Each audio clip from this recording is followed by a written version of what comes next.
Call to order.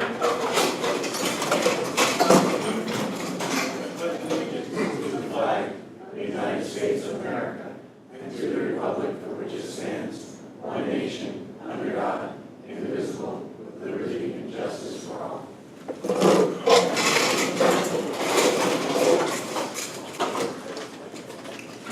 Open Public Meetings Act statement. The New Jersey Open Public Meetings Law was enacted to ensure the right of the public to have advance notice of to attend the meetings of public bodies at which any business affecting their interests is to discuss their act upon.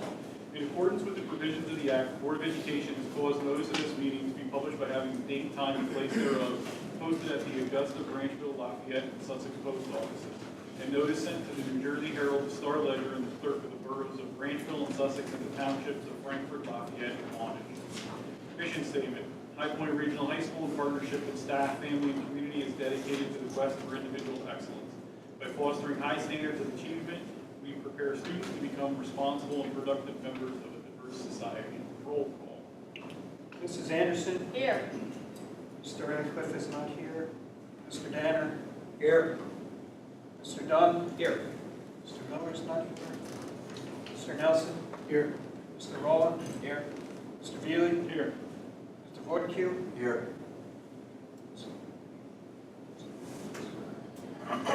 Public comments on agenda items only. If you have something to say, please step to the podium, state your name and address, and in accordance with the Open Public Meetings Act, we will open the public comments for agenda items only at this time. Each speaker should state his or her name and address. You will have 3 minutes to address the board, which will be timed by the board president. We will limit this section to no longer than 45 minutes. Please be respectful and mindful that your comments are being recorded. Question. Comments on the budget, hold then for that section, or? No, now, sir.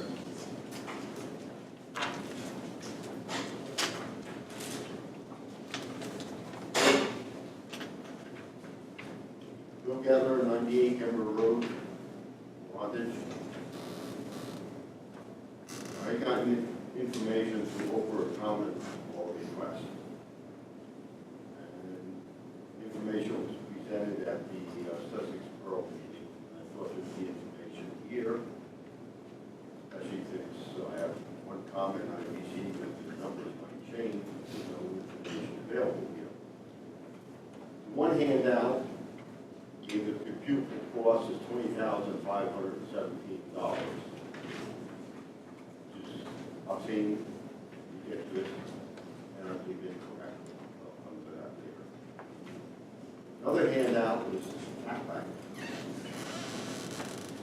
I don't know how stupid you think we all are, but the debt payments are not included in the tax. They're separate. The capital only is an operating budget. We have certain people here who are trying to combine the operating budgets and the debt budgets.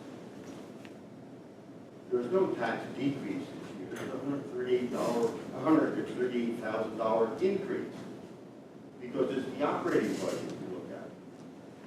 We paid off the debt. We defeated the referendum. That's our money.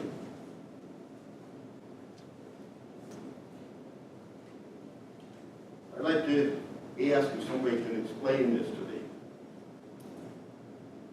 Based on the New Jersey Department of Education allocation of equalization value tables from October 2014 and 15, High Point student enrollment decreased from 975 to 940 students, a decrease of 35 students. Descending districts decreased from 1,952 to 1,834 elementary students, a decrease of 118 elementary students. Obviously, that's your basic student. In response to my open common law request provided me a copy of the demographic study by Whitehall Associates Incorporated, dated April 15, 2013. The study projected that for school year 2015-16, High Point would have a student enrollment of 972 students.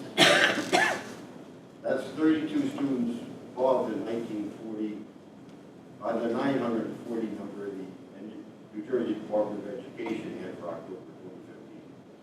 The school year 2016-17, High Point would have a student enrollment of 934 students. This is a projection of an increase of 38 students from 2015-16. In its proposed budget, 2016-17 budget printed in the Herald, the following information was provided. For October 15, 2015, the actual pupils on the roll, 984. That's 44 students above the 940 the NJDOE had for October 2015. Mr. Geller, you reached your 3-minute time limit.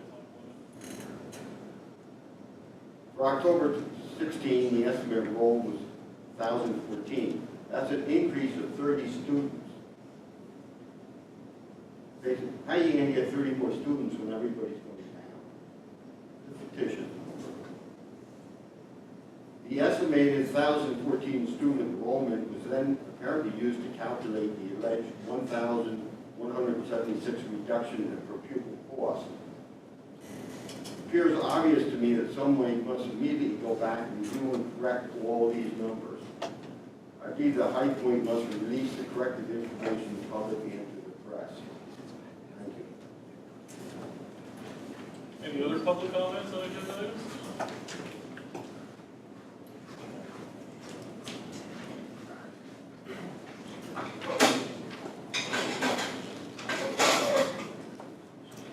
Lauren Morris, 10 Layton Road in Wantage.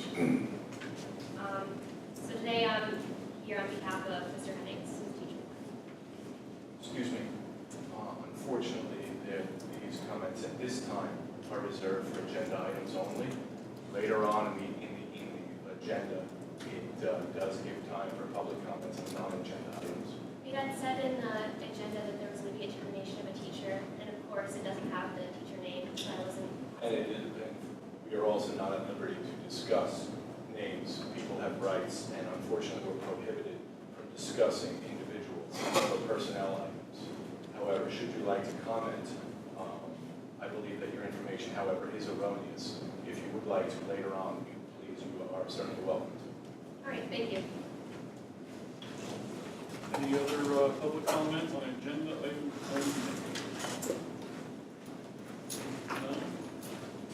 All right, none being seen, we'll move on to the public hearing on the final budget for 16-17. Dr. Ripley will facilitate a public hearing on the 16-17 school budget for public comments.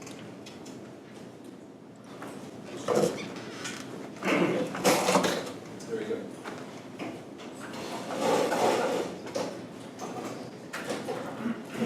Before I begin, Mr. Geller, the reference to that last page of my previous presentation, it was erroneous. I have subsequently changed that. I did give a presentation, and the budget, as you see on the agenda, will need to really be reapproved this evening because changes were made. High Point, as I've said at a recent town council meeting, that we recognize that the taxes and the per pupil cost are too high. I have said that every time I've gone to every town council, and I said I want to acknowledge that our per pupil cost, our budget, and the tax levy is too high. I did an analysis of the last 20 years of budgets at High Point. At no point over those 20 years prior to the last 4 did the budget or the tax levy ever decrease or remain the same. In the last 4 years, it has either decreased or remained the same. I understand that the per pupil, the student enrollment has dropped precipitously. And I'm hopeful that tonight's presentation is demonstrative of the board's and my belief that we need to ease the tax burden on this community. However, it's not a zero-sum game. We have to understand that the product we're producing is not widgets, but rather the education of the children of this community. And that research is clear that successful school districts have a clear and present impact on property values. Now, I'm not saying, nor have I ever guaranteed that they would go up. But what I am saying is that it is our responsibility to work towards that goal. If we did not acknowledge it was our responsibility, we would be failing the community. And I believe that we've not done that, and I'm hopeful that you'll agree with this budget. The 2016-17 tax levy is going to be decreased. Previously, it was stated it would be $54,000. Changes were made. The tax levy will now be decreased by, as you see, $405,838. That's in spite of the changes in benefits this year. While we did go to a different benefit package, based upon the vicissitudes of people's health, this year happened to be in a particularly high rate for the health the insurers, where we had high ticket items apparently. So our health costs, our benefits went up precipitously year over year. Acknowledging, however, that property values and rateables adjust and are also and change, and we're trying to be cognizant of that, and also the drop in pupil enrollment. This is the percentage of where that money goes. It's very difficult to boil down an entire budget into one pie graph that is something from which you could draw some conclusion. Nevertheless, what's important here is salaries and benefits. That percentage has decreased over the last 3 years. Not necessarily equivalent to the drop in student enrollment, and I would like to emphasize that, once again acknowledging that we are cognizant of the drop in student enrollment. Budget appropriations, the general fund. You can see that this year's general fund is this number here, and this is the general fund for the coming year. Those numbers are accurate. This is the difference. You can see that Fund 20 is grants. What we do is we reduce that year over year by 15% just in case the federal government reduces that funding. The debt service that Mr. Getler referenced is here. Notice, not in the general fund in Fund 11 and 12, but rather down here, Fund 40. So although this is the general fund, which is Fund 11 and 12, this number, which went away this year, was not included. So the total of Fund 11, 12, 20, and 40 is this number. Once again, I want to repeat, and I will do it again, it's too high. We are working towards reducing that. As you can see, this is this year's budget, and it's been reduced by this number, which admittedly includes this number here.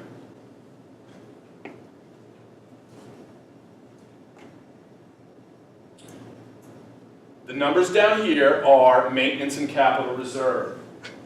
They do not come from the tax levy. Maintenance and capital reserve are to maintain the facilities. Last year we used this amount of money from the maintenance and capital reserve. This year we'll use this amount of money. It is hoped that this amount will be similarly reduced as it was from last year. We have invested in our facilities. We had boilers and other facilities that were decades old. We've rectified that. We had science labs which were decades old. We've rectified that. We are now going to continue the servicing of our roof with the maintenance reserve here, but also preparing to move to block scheduling, during which all children and all staff will eat lunch in what is known as a unit lunch, everyone at the same time. This fosters a student-centered vision of education and provides meaningful and embedded professional development for our staff, which results in discernible and measurable student achievement.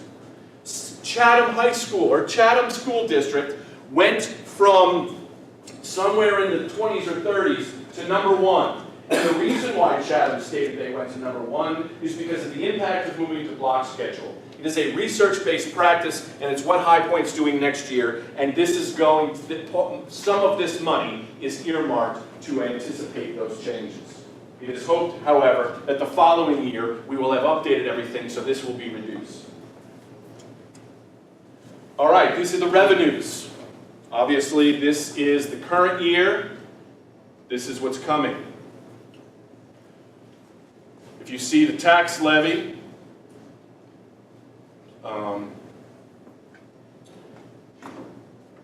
general fund for the tax levy, tuition from Montague is referenced, miscellaneous extraordinary aid reduced, tax levy for the general fund, state aid went up by $9,000.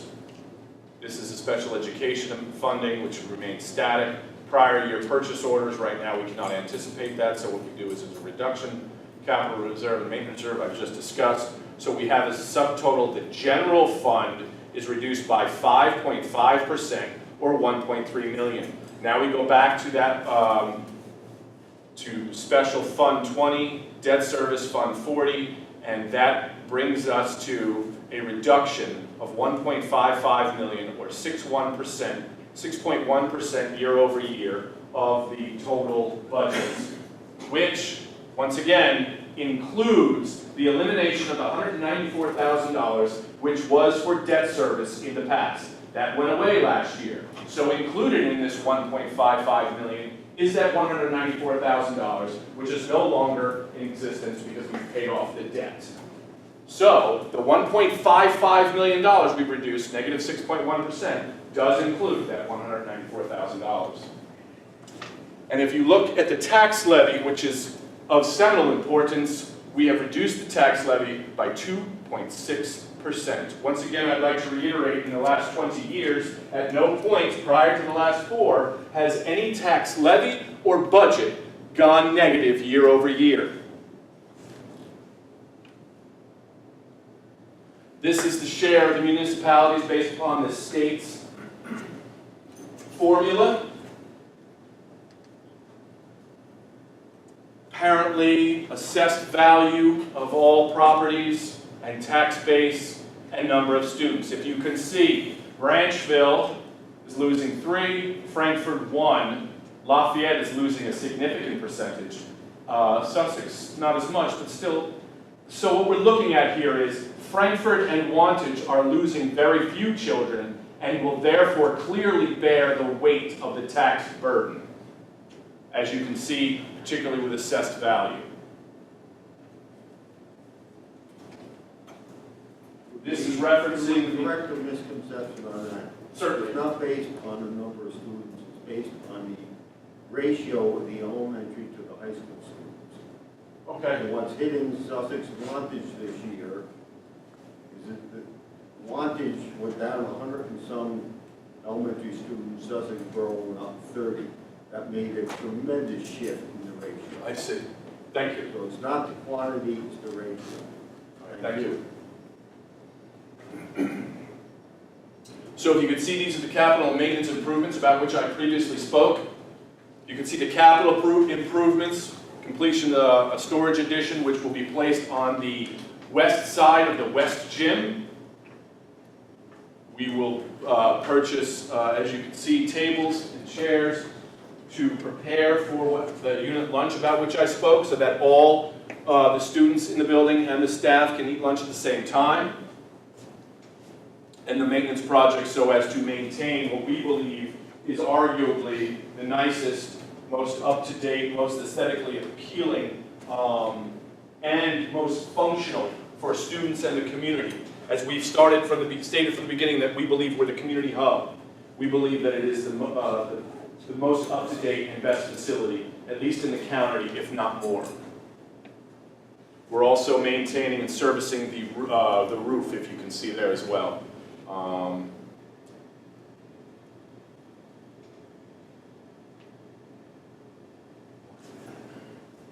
Bottom. All right, there we go. Thank you.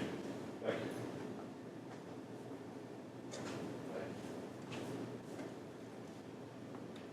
you. Here are the percentages and what will the increase and the decrease for each municipality sending district.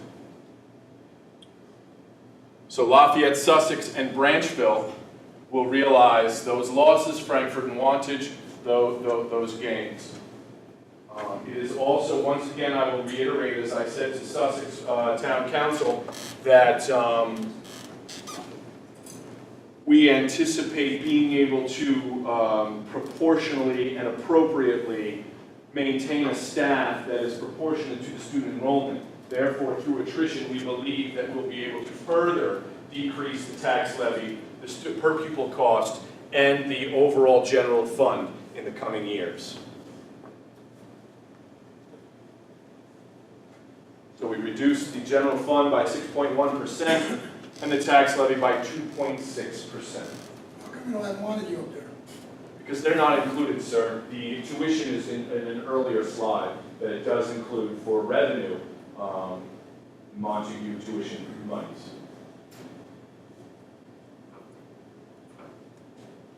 This is for the tax base. All right? Thank you very much.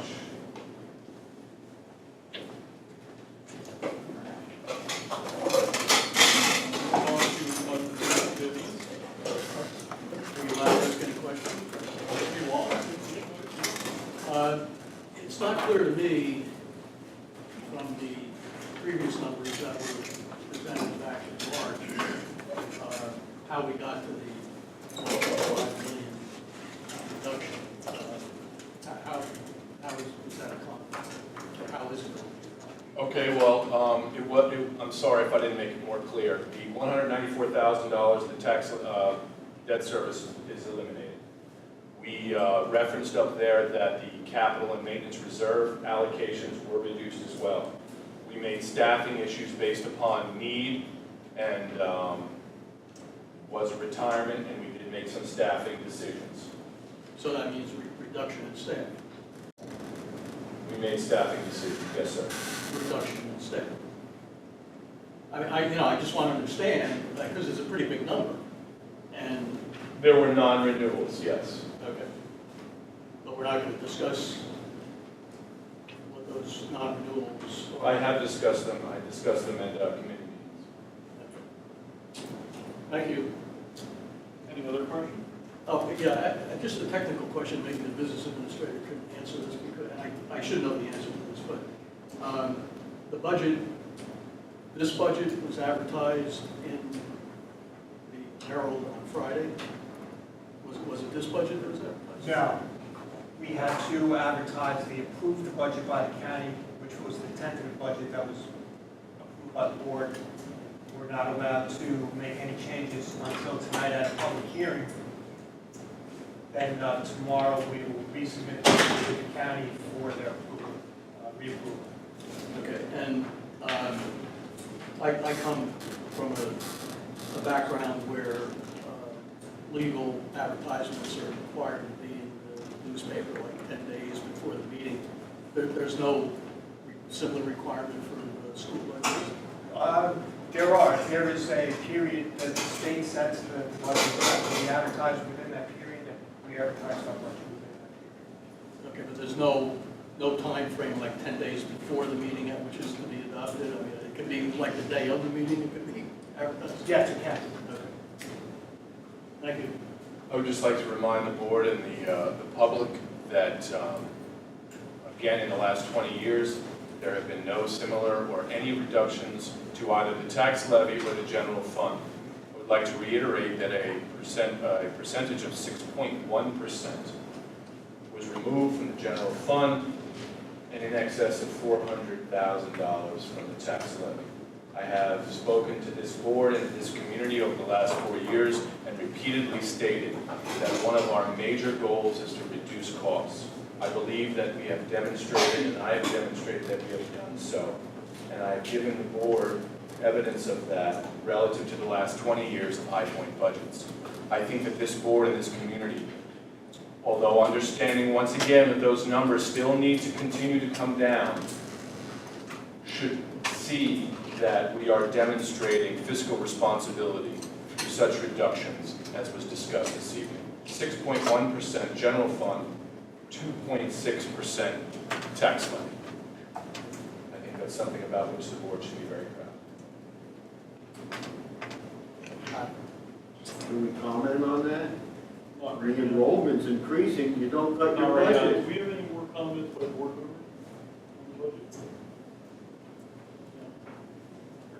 I will say the same thing that I said in committee all week.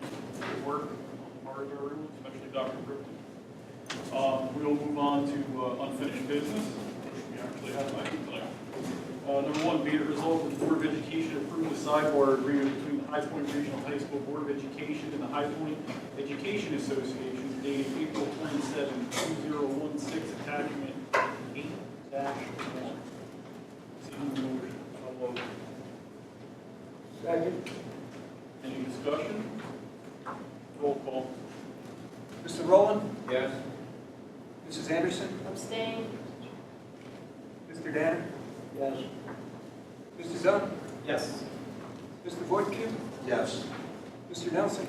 No. Mr. Buick? Yes. We'll move on to the approval of minutes, the regular meeting minutes of March 15, 2016, and the executive session minutes of March 15, 2016. Seeking a motion. So moved. Second. Any discussion? Roll call. Mrs. Anderson? Again, I have to abstain. Mr. Danner? Yes. Mr. Dunn? Yes. Mr. Voight-Kill? Yes. Mr. Nelson? Yes. Mr. Rowland? Yes. Mr. Buick? Abstain. We'll move on to presentation. The student council report will be done by Adam Nyhoff, Speaker of the House. I think I'm doing good. I'm sorry, guys. So any year is coming, breath of relief for our seniors, definitely. Student council here is just kind of getting ready just for the transition of student council. New presidents, student classes are being selected, pretty much going to a new transition that we did last year. Sean Lang was Speaker of the House last year, so he would have introduced me. This year, I'm proud to introduce the new Speaker of the House for the next academic year, Hannah Aroni. She's right now a sophomore here at High Point. Definitely qualified. When she was running, I was pretty excited that she was elected. She is definitely well qualified for this position. As well as Janelle Milan, who was our secretary this year. She has definitely worked hard at her job. She'll be the president of our student council, which is definitely another busy one for me. I've worked alongside her. She is a very hardworking student here, very dedicated to High Point Student Council. That's definitely something good to be at that leadership position. Emily Billings, another very hardworking student here, will be the vice president. Nick Thomas will be our treasurer. He's also here a sophomore, so it's nice to see the younger crowd of students here will be coming up and being elected to these positions. Here we are, treasurer. And Jessica Schreiber, we are our secretary, but definitely more demanding task because the secretary is responsible for most of the miscellaneous and small, minute details, which Janelle was this year, so definitely a good task for her to take on.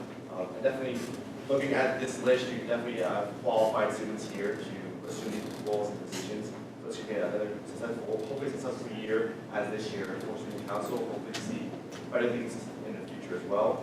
The NJASC, so the New Jersey Association of Student Councils, they're going to be meeting in next upcoming month of June 1st at Six Flags Great Adventure, where they will present awards and recognitions to all student councils across the state of New Jersey.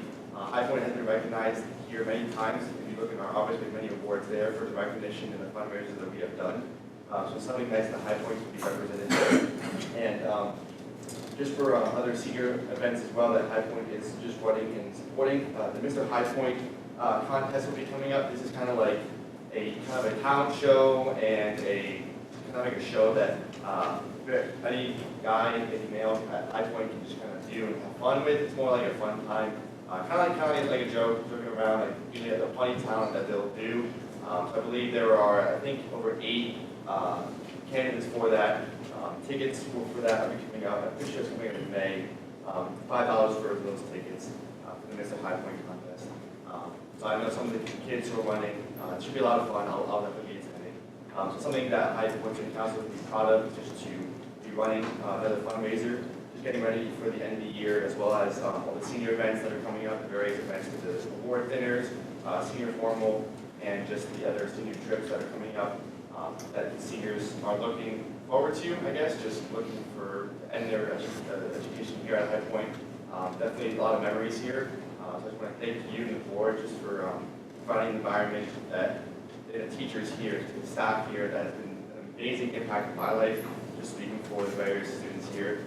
I've had teachers that I've felt very, very close relationships with, so you can be very proud of the teachers here at High Point.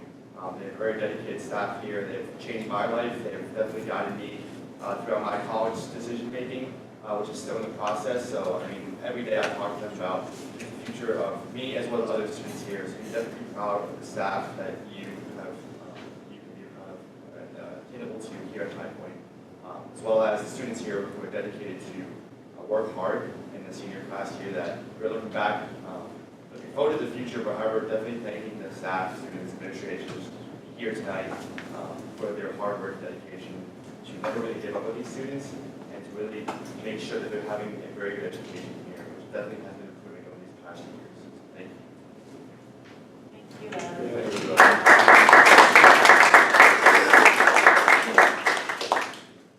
All right, Mrs. Henry will now update us on, or update the board on HPRHS.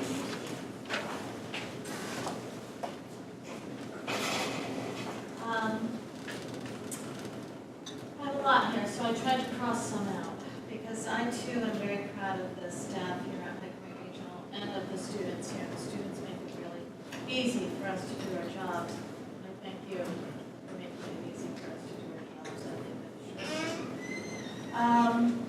High Point's outdoor recreation program was discussed as a model for the New Jersey Hooked on Fishing Not on Drugs program. As a result, Ed Blevins was named to the New Jersey HOFNOD Advisory Board.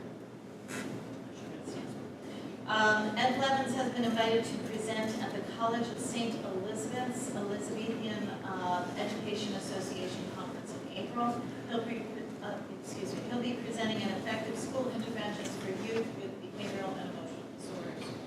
Pride's participation under Lisa Frisbee's direction in the Center for Prevention and Counseling's countywide Elect to be Drug-Free contest was noted as an example to schools throughout the county. High Point students will be participating for the very first time ever in the Orlando SA Foreign Language Poetry Recitation Contest to be held May 19th at William Patterson University.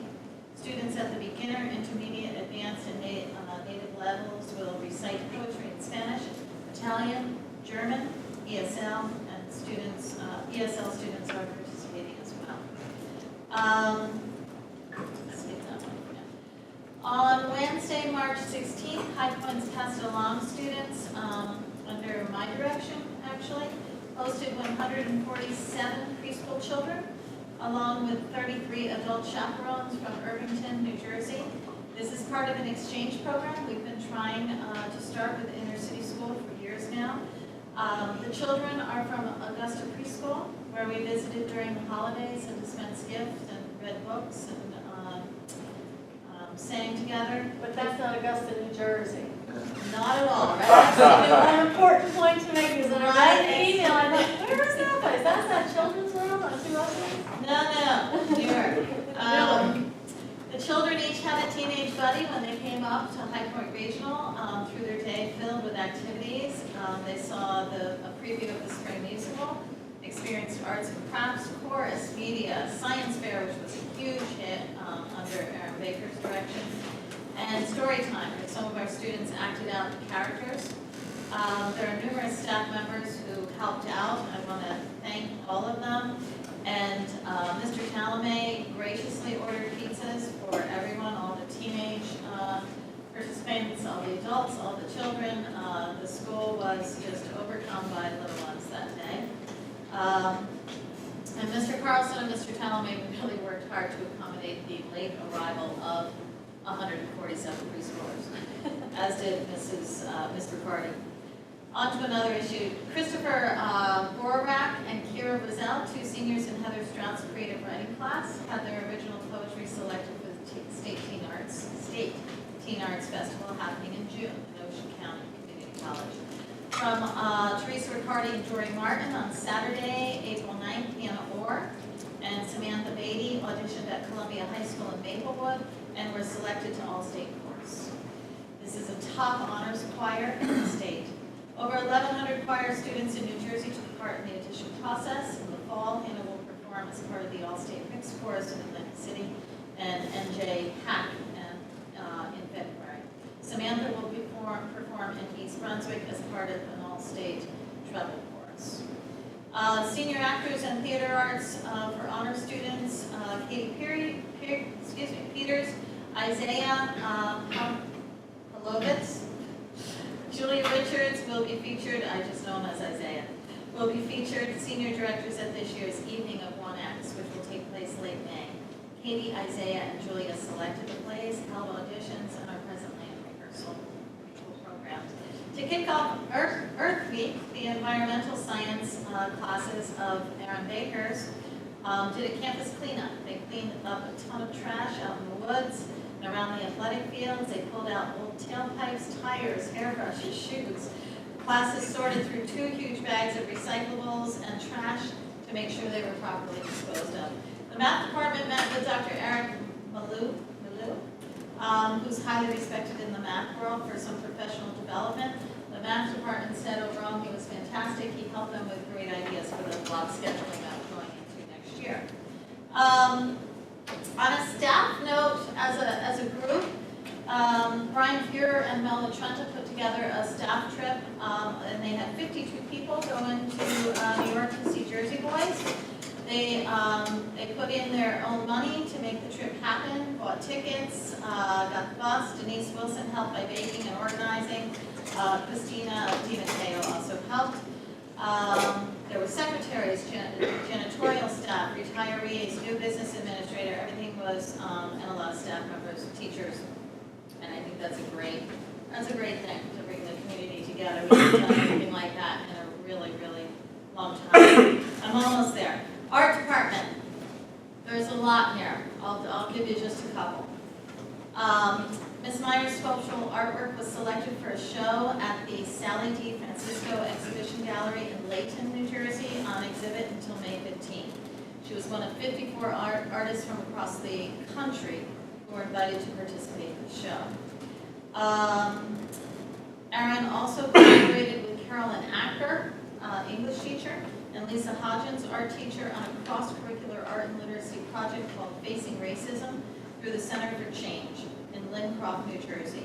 They'll be taking the students involved to the Center Summit and Art Exhibition on May 11th.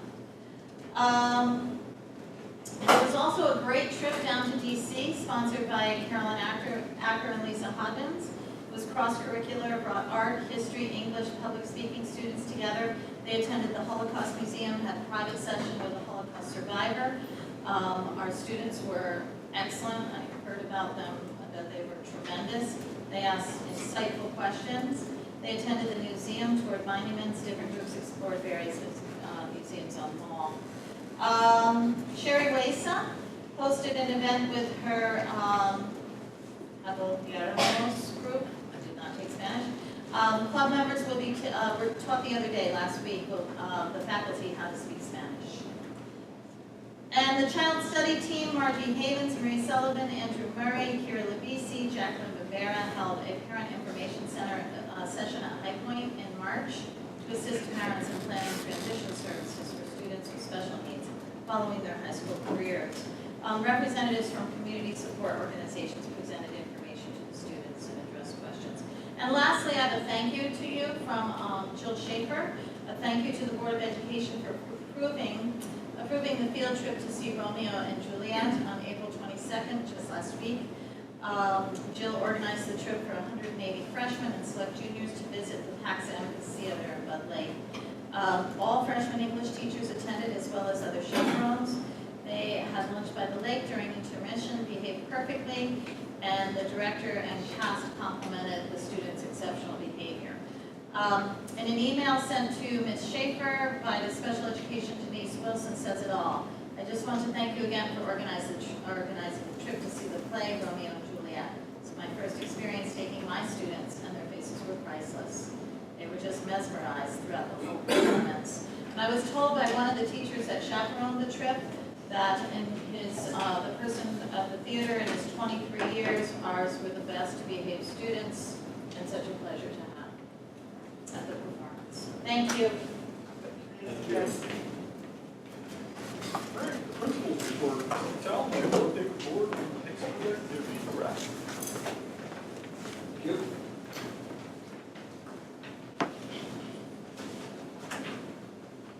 Good evening, everybody. Skip through the things. Chris, thank you. There's so many accolades that have happened in the last, I don't know, 5 weeks since we've been here. Tremendous amount. So some of the things that I had, I want to make sure we won't miss. Also, I want to make sure to thank Chris for the Utilities Kids adventure. Now, partnership, we call it. Chris came, when we first talked about this, Chris, in the beginning of the year sometime. Yeah. In the fall, and I had to, give her a lot of credit. I think probably 3 years ago, she came to me and said, "Hey, John, I want to do partnership with a school in Augusta, not one that we usually know. And we're going to bring 150 preschool kids here to High Point. What does that look like?" I probably ran out the office and said, "I don't know." But now here we are. We said, "Yeah, let's do it." And we didn't know about all the logistics and intangibles, but I think the day was probably one of my favorite days ever. And seeing everybody there, seeing the kids at work, and hear what the kids had to say about being part of it and all the stats. That was really a tremendous day for us, for our school to grow, for our students to grow. And the thank you cards, you can see them hanging up on the way out that the students, the preschool students, each class made for us. They sent this big box that came one day in the mail, and they all had handmade thank you cards addressed to High Point for what they called their best field trip they've ever been on. So that's pretty exciting. Actually, we got more today as well. We got more? We got another huge envelope. We're going to get more glasses. I told the kids to go hang up tomorrow. A couple more things too. The Center for Prevention Alcohol Awareness PSA that Chris talked about. That was Ryan Matthews, Taylor Hemmer, Chad Frisbee, Lauren Osborne, Christian Campbell, Jess Amick, and Nick McKinney. Various entries that they put in, video compilation projects, posters, and also Ryan was actually on WSUS for about a week for a radio PSA. He was talking about electing to be alcohol-free. So our students were front and center. We had the most High Point students represented ever that we've had. They had a chance to have a town hall that I went to at the Municipal Building sometime in April, or at the beginning of April, where Senator Stephen Arrojo was there and greeted them, as well as Captain from the Cleveland Police Department, Mr. Richards, who also spoke to them as well. So it was a pretty good experience back at the courthouse for that. TSA had some state competitions that have qualified and will be going on to the Nationals. First place in flight endurance was Brian Chappelle. CADS, 2D drawing, second place Jessica Schreiber. Video production, second place Alex Bello, Taylor Machuga, Mike McCosty. System control, second place, I don't know what that is, system control, Brooke Martin, Kristen Holman. Animatronics, second place Joe Dragon, Dan Manis. Now those are all individuals that have qualified and we're moving on to the next level for TSA. Edison Design Challenge, another area of our tech students, tech studies. They were represented by Shane Crothers and Paul L., who designed, we shared out on Facebook, it's a YouTube video that was made, designed basically a flood system to be utilized and incorporated as obviously a design challenge, flood zone areas. It's a pretty neat complex, pretty neat design that they designed as well, so that was neat that they shared that out. DEC currently is at Nationals in Nashville as we speak. So we're waiting to hear back from the 4 students that are there with Mr. Rembo and Mr. Ducko that are chaperoning that trip. Excited to hear how they did. Panasonic Creative Design Challenge. 3 students will be attending the finals tomorrow. Mr. Paul Cardinal. So the list goes on. All-state course. We talked about that as well. On Saturday, we had our first ever Harmony Youth Explosion Festival here at High Point. I was here as part of that, and they started to explode about 7 o'clock in the morning on scene. And they had an ongoing events that took place. There were some small group stuff. There was a large kind of a show at the end at 7 o'clock. But it was an exciting time for our students. They also spent some time with our students on Friday in the afternoon. Mr. Cardi's and Mrs. Martin's classes. And got a chance to sing with them, so it was a pretty neat experience for our students. It's the first time that we actually hosted that. We're looking forward to partnering with them as well. I believe Dr. Ripley got a copy of the email that was sent from their organizer, who was more than pleased with Mrs. Martin's coordination of the event, facilities that they had at High Point, and looking forward to the opportunity to partner with us moving forward on more things. Ms. Henry also mentioned TNR State Festival, which is in Ocean County. Two other events, small instrumental, we'll have a saxophone quartet that will be going down. Small vocal will be Kelly Wass, and large vocal will be High Points High School Teen Arts Course. So we're going to be well represented there down. That's June 1st, 2nd, and 3rd from New Jersey State Teen Arts Festival. Kelly Wass also was in the paper. She won the Skylands Got Talent contest, so that was great to see front and center. Another one of our students representing High Point in a positive way. Recently, Daniel Banis was awarded the Dwight D. Eisenhower Leadership Award at West Point Military Academy. That was this Saturday, this weekend that took place. About a week ago, Caitlin DeGrow, who was a junior, was selected for the Governor's School of Engineering and Technology at Rutgers University, a prestigious accomplishment where she will go for the summer for a 4-week time period, live at Rutgers, work with the Rutgers students, and be engrossed in that department. So very much kudos to her. I don't want to steal Dr. Ripley's thunder, but Caitlin McMillan was selected for the Superintendent's Roundtable. I believe that was on Friday, Dr. Ripley. Caitlin McMillan represented High Point for the county award for that, and well representation that we had for her. As Chris said, for the trips that went out, and we had DC, PAX, Amicus, 9/11, Liberty Science Center, I believe those were the most recent in the last 2 weeks. Every one of the chaperones that came back, and the students that came back, the chaperones reported back to us that wherever they were, whether they were in the 9/11 memorial, whether they are PAX Amicus, whether they're in down in DC, Liberty Science Center, they actually saw a full quadruple bypass open heart surgery. For those of you that are not familiar with that, it's a live stream that they do out of Morristown Hospice one. So we had 100 or so students that were there witnessing that at Liberty Science Center. They do that shared service aspect of it, and they saw the full bypass surgery on the screen. So hopefully they had a strong stomach because it was the real deal, as the teachers explained. But every one of the chaplains that came back said that the organizers of the facilities, the ones that coordinated it, said the same thing about our kids. Our kids were tremendous. They handled themselves with respect and with dignity throughout the entire event. So for me, when you hear that coming back, it's great to hear the kids had a great time. It's great to hear that the kids enjoyed themselves. It's great to hear that it was a meaningful experience for them. But to hear over and over and over again that our students are out there representing us in such a positive way, no matter where they are, really reminds me of how blessed I am every single day. Moving on, Thursday we had Bring Your Kid to Work Day here at High Point High School, period 1 through 5. That's a national celebration. For those that have young kids, you probably know that. Ms. Joanne Koch from the Guidance Department has taken the horns on that and coordinated that event. It's a great event where we have a lot of young students here around and have little IDs on, and the staff is more than open to doing different demonstrations and lessons for them. So that's a great, exciting day, period 1 through 5 on the 28th, which is Thursday. A couple things coming up. We have a block schedule prep 4-day rotation in May 16th to May 19th after the AP exams, and that will be a chance for us to go through, some of the students know since we heard this already, we'll go through our rotation. That will be very similar to what we're going to in September, and we'll give the teachers and the students a feel for what it actually feels like. We had a 1-day sample in March. This will be a 4-day rotation, so we're excited about that, to be able to analyze and see what it looks like, what it feels like for us as staff and students and administrators. We also have end-of-year activities. Adam said before, he did mention that he's a Mets fan, but yes, he is. There's about 2 or 3 of us still around. It's probably come to that year. May 6th is senior formal. That's coming up at Crystal Springs, so we're excited about that. May 18th is the senior scholarship dinner. That's also at Crystal Springs. I think it's on the back of the agenda. We should have received invites for that. For the 18th, that's at 6 o'clock. An early start. Start on time. We can end on time. We hope to be out before 9 o'clock. That's the goal. Those of you that have been there before, it is a great night. And then May 20th, we also have the junior prom down at the Skylands in Randolph. So we're excited. We got a lot of events coming up. A lot of busy time. The athletic report, Mr. Billy, that's okay that I continue on with that report. A couple of things we have for that athletic report from Mr. Van Orden. Kaylee Van Tassel was High Point Scholar Athlete nomination. That was taken, Ms. Henry talked before, but Pastor Long. But Pastor Long has assumed the coordination of that event, no longer the United Way. That was, I think, for 30 years or so that they've done it that way. Pastor Long is now the new sponsor.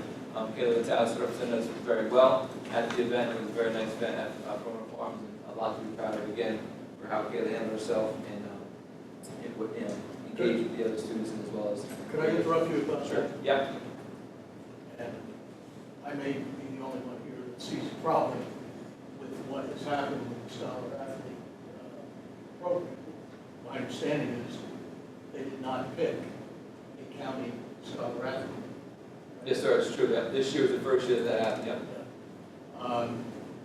I would just like to suggest that maybe they could consider that, maybe pass that on to them. It was interesting, yeah, this is the first year that that's happened. In the past, for those who have not seen it or seen it in the paper, they would have a first county, county Scholar Athlete, second runner-up, third runner-up, and they would have a community service award as well. And the scholarship would vary based on those where you fell in the order. And then everybody would get some type of other award as well. This year, really kind of unbeknownst to us until we actually got there, there was no first, second, or third. There was a community service designation. That was the girl from Lemke Valley, who had a pretty extensive resume. And then everybody received a blanket number scholarship from their sponsor. And that was consistent across the board with the rest of the nominations received the same amount. So that was new. I don't know where that came from, Mr. Nelson, per se. I'd really be interested in the rationale for that. And maybe next year, we send half a dozen Scholar Athletes from High Point, because we can't make a decision either. I don't. I think it's more like they're changing it to the superintendent's roundtable. You pick your person that you would like to represent your school in that arena, and everybody gets equal acknowledgement. They changed a couple other things up with it too, so maybe this is the overarching, my concern obviously was that everybody's getting a fair amount of scholarship, that's the key. That not one spot is given 3,000, and one spot is only able to get 1,000, because that's not fair for the kids. And then in theory, you are actually choosing first, second, and third, so it was communicated that it was consistent, the amount of scholarship given to each one was the same. But we'll see where that goes. Baseball is off to an 8-2 start this season. Just lost in this HWS on Saturday. Softball currently 4-8. Track, Caleb Van Tassel tied the school record in the 100-meter dash, and a meeting against Jefferson on April 18th, which was a couple weeks ago. The record is 12.5 seconds set in 1985. That's pretty fast. Boys tennis currently 3-5 this season.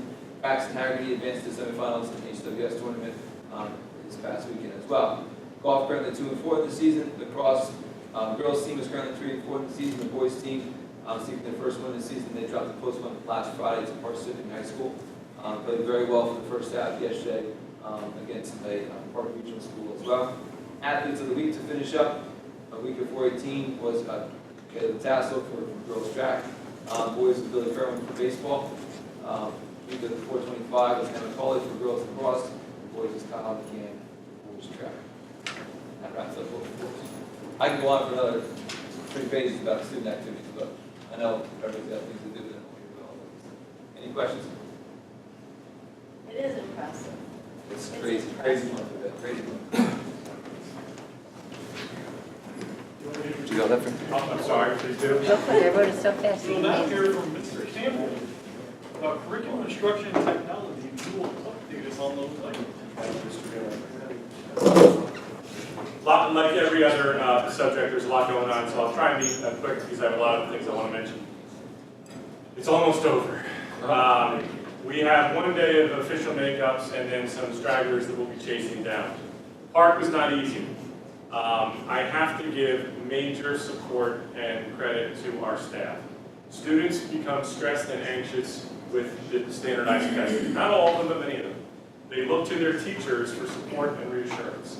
So from top down, from our administrative team to our staff, the message to the students was, I know it's not perfect, it's not what we wanted to do, but we can do it, it's going to be okay, and we had tremendous participation. It wasn't easy, it was really weeks and weeks, months of planning. It was an enormous endeavor. It didn't go quite so well for some other districts. We went 6 consecutive days, we had tremendous IT infrastructure, and so we were able to condense our test schedule. 7 minutes after we finished testing on our 6th and final day, New Jersey system crashed. And it created havoc for a lot of districts. Districts have brought in substitute teachers to help with classes, and you had quotes in the paper where superintendent said there's $1,000, the subs are in the library playing checkers. It's just, and that's not the bigger problem, it's just chaos. So we're very fortunate. Nationally, the test went well, but of course there were some IT glitches. Last year, 72% of students participated in the inaugural part. This year, we hope to reach 95%. I was on the phone and discussing with the state via email today how exactly we're going to calculate that number. There's some subtle nuances. Long story short, our participation was excellent. We hope we reach 95%, but either way, the percentage of students who refused is drastically down, drastically. And the attitude in the building was, not everybody liked it, but it was just kind of matter of fact, and there was a great sense of teamwork. I have to say, the staff took it so seriously, and there was collectively, between 100 teachers and administrators and students, there was kind of this communal sense that this isn't easy, it's a little bit stressful, but we got through it, and we hope that we eventually get strong, significant data from it. 2 weeks ago, we had an after-school professional development session. We often go to conferences and find that our own staff members are better than those who we go to see. We had 11 staff members present. Mrs. Anderson is a member of our SCIPDIAC committee that helped come up with this idea. And each teacher was required to attend 3 20-minute, real quick PD sessions, and it was excellent. These are the 11 teachers that presented, they prepared, they were enthusiastic, and every one of our teachers got to go boom, boom, boom, and see 3 best practices. Now those 11 teachers were handpicked by the administration because after 300 observations, 100 teachers, 3 observations per, we sat around and said, what are some of the best things we've seen? And there were some really dynamic examples of teaching, and it was nice to see our own teachers present. Tomorrow morning, Carl Ferrier from Montague, their math supervisor, the math supervisors from Susquehanna, Lafayette, and Frankfurt will be here at 9:30 with Mr. Drellick. And what Mr. Drellick has worked on tirelessly this entire year is an ironclad, lockstep, philosophical Algebra 1 curriculum. Many students take Algebra 1 in 8th grade, many take it in 9th grade. That means that's a subject where there's got to be an awful lot of integration. And the relationships that we built in this past year are phenomenal. Algebra 1 is our template for what we hope articulation looks like down the road between our sending districts. 5 schools will be here tomorrow, agreeable, working out compromises, coming up with common assessments, and deciding what we're going to teach, what resources we're going to use, how we're going to measure growth. And we're just excited that we have that. And again, our math department and Mr. Drell did a phenomenal job. We're in our 4th and final year of an accountability process known as Achieve New Jersey. I'll run down some quick highlights from that. Every teacher, every administrator receives a score between 1 and 4 each year. If you earn a score of 3.5 or greater, you are considered highly effective. 37% of High Points teachers were scored highly effective, much higher than the county average, our regional average, and the state average. So hats off to our veteran, exceptional staff. Our administrators have worked very hard to make sure that we are consistent. Every teacher is observed by 3 different administrators. Those, the alpha letters, protect the anonymity of the administrator. The highest average, 3.5, the lowest average, 3.2. But keep in mind, each teacher is observed by 3 separate administrators. And also keep in mind, some teachers are tasked with observing primarily non-tenured teachers. Other administrators, almost all of their observations are our veteran, more experienced teachers. So we're very pleased. We hope to have even greater consistency. But the idea is that we want to feel as if whoever walks into your room, Mr. Carlson, Mr. Labrizzi, myself, that there's some consistency in how we evaluate. The data we get from evaluations can be pulled up on an instant, on a daily basis, and give us feedback. What are some areas where we're outstanding, and where are there some teaching practices we can improve? And that's a snapshot from that. I think you've heard me say many times that we were invited, and we were one of 27 schools in New Jersey who did the pilot. 21 High Point teachers filmed themselves this year, and they substituted that as part of their observation process. We are excited next year, every High Point teacher will film themselves.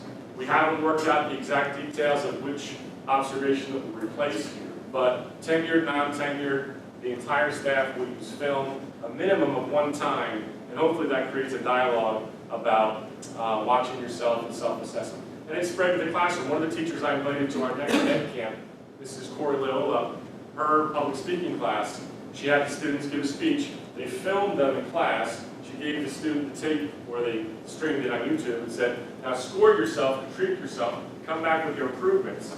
I'll approve what your assessment was, and then you make improvements based upon your own self-assessment. So it's kind of neat that the students and the teachers are parodying some of the same practices. 6 days away from AP. As everyone knows, we have experienced a near 300% in our advanced placement offerings, and we're quite proud of that. That kicks off on Monday. These are the teachers who have poured themselves into their craft. It is something they do willingly, but teaching an AP class, as Mrs. Henry and Dr. Ripley and others will tell you, it is no joke as far as the time and the effort. And the students put that effort in as well. A half an hour ago, Mr. Emery was here tutoring at night a room full of AP stats students. When you tell AP students, I'll be here on Saturday for tutoring, they show up. So it's very rewarding as a teacher, but it's also very time consuming. So congratulations to those teachers on a lot of hard work. And my favorite part, if you want to know what's going on at High Point on a daily basis, I'm a Twitter guy, some people use Facebook, but just a quick rundown. Jacqueline McCarthy, a first-year social studies teacher, brought 3 young ladies to Rutgers Camden. Rutgers Camden's specialty is public policy and government, and they met with the lead professors at that campus about community organizing and grassroots efforts to be involved in your local town. I had no idea what this was, so I called up the CAD teacher, and this is really exciting. I called up Ben Kapler. I said, Ben, I'm looking at Twitter. What is this kid holding? He goes, hold on, I'll send him up. And so 5 minutes later, 2 ninth graders knock on my door, and they bring in this balsa wood TV, and they take my phone, and they put my phone in it. It looks like a little TV stand, and they're telling me all about their class. So it's kind of neat to think that I could be in my office, I see something on Twitter, I call the classroom, and I go, what is that? And next thing you know, we're looking at it. So that's kind of neat. There's Mrs. Fasano, Mr. Talame. I think it was Julie Clausen's class. I did this last year. The entire class has to prepare for a job interview, and then the teacher acts as if they are a potential employer and interviews them. And she prepares the teachers with really challenging questions, and some of the kids do really well, some of the kids struggle, but it's a really nice interactive activity. Our media center, you've probably seen it and heard about it. We have more and more architectural design aspects of our building where you can look at it and say, wow, that looks beautiful. The student designed it, the student built it, and now students use it. There is the lovely Kayla Van Tassel. I saw her in the hallway today, and I said, Kayla, you got the record in the 100. She said, I tied it, but I'm going to break it. So, okay. Mr. Jeff Davidowski, I congratulated him, and I had to kind of pull it out of him. I said, did you ever go to this before? And he said, this was actually his 4th time being asked to be the person of honor. All other 10 honorees picked their coach of their main sport. Kayla was one of either 1 or 2, chose a teacher, and she had him last year. So the impact of a 3-sport athlete to choose last year's teacher really is inspiring to think of someone like Mr. Davidowski and the impact that he has had. Last Thursday, I was here doing the salsa. I was doing more eating than dancing, but Miss Sherry Wesa did a tremendous Spanish enrichment program. And High Point turns 50. So not quite curricular, but we're very excited. Mrs. Anderson put together our first meeting, and we had 15 people show up. And we're off and running for our October 1st planning of our 50th anniversary. So, I would just like to reiterate participation. I think that the administration spearheaded by Mr. Campbell, who was engaged with his first major assignment as director of curriculum, a daunting task, was overly prepared to the point where to be able to say that we moved from where we were with participation last year to this year is all due to the efforts of Mr. Campbell, the administration, Mr. Talame, and the staff who worked incredibly hard to get that. That is something about which we all should be very proud, because it is something that is politically difficult to overcome. And to be able to say that we'll likely get to 95% is tremendous and a testimony to their efforts. Mr. Campbell, that debacle at the state level, Yes. that's nothing that caching feature would have saved us from? You're talking about my pay grade right now. I don't have the IT background that you do. I just know the commissioner was adamant that it was, it was Pearson's fault, and I don't believe it related to any local servers. It was there. So I don't. I know that was, was supposed to be one of the things that was so great about we had that ability. And when it went down, I was like, well, if you had already received the test, could you hold it? But a lot of districts don't have that ability either. I don't know, yeah, I know. I believe it was down statewide. I believe even districts that catch it locally, they said if you started the test, you were okay. It was districts that tried to start after it crashed that really just couldn't get anywhere. So we're at the mercy. Thank you, sir. All right, we'll move on to annual appointments, adoptions, and designations. I'd like to combine items 1 through 5. Rule number 1, recommended by the superintendent that we designate the Orthopedic Institute to provide physician coverage for all home football games for the 16-17 season. Number 2, recommended by the superintendent that we designate Denise Matat as school doctor effective July 1, 2016 to June 30, 2017 for an annual fee of $13,000. Number 3, recommended by the superintendent that the board appoint the director of safety and security as the attendance officer for the 16-17 year. Number 4, recommended by the superintendent that the board of education approve the supervisor of buildings and grounds as the safety compliance officer, IPM coordinator, HPRHS air quality designee, chemical hygiene officer, and the right to know officer for the 16-17 school year.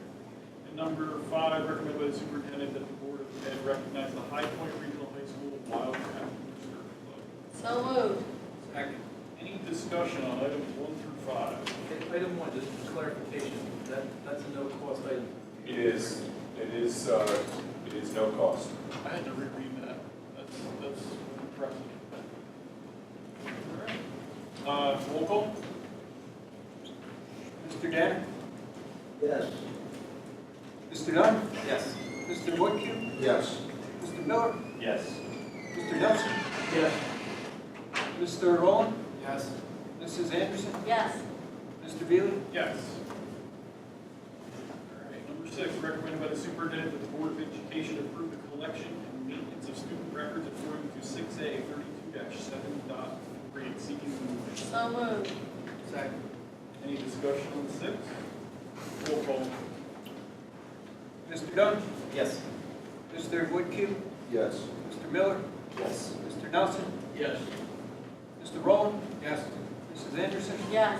Mr. Danner? Yes. Mr. Beely? Yes. Okay. Number 7, recommended by the superintendent that the Board of Education approve the High Point Regional High School enrollment as a member of the New Jersey State Interscholastic Athletic Association participating in the approved inter-school athletic program sponsored by the NJSIAA for the 16-17 school year. Board of Education of School District number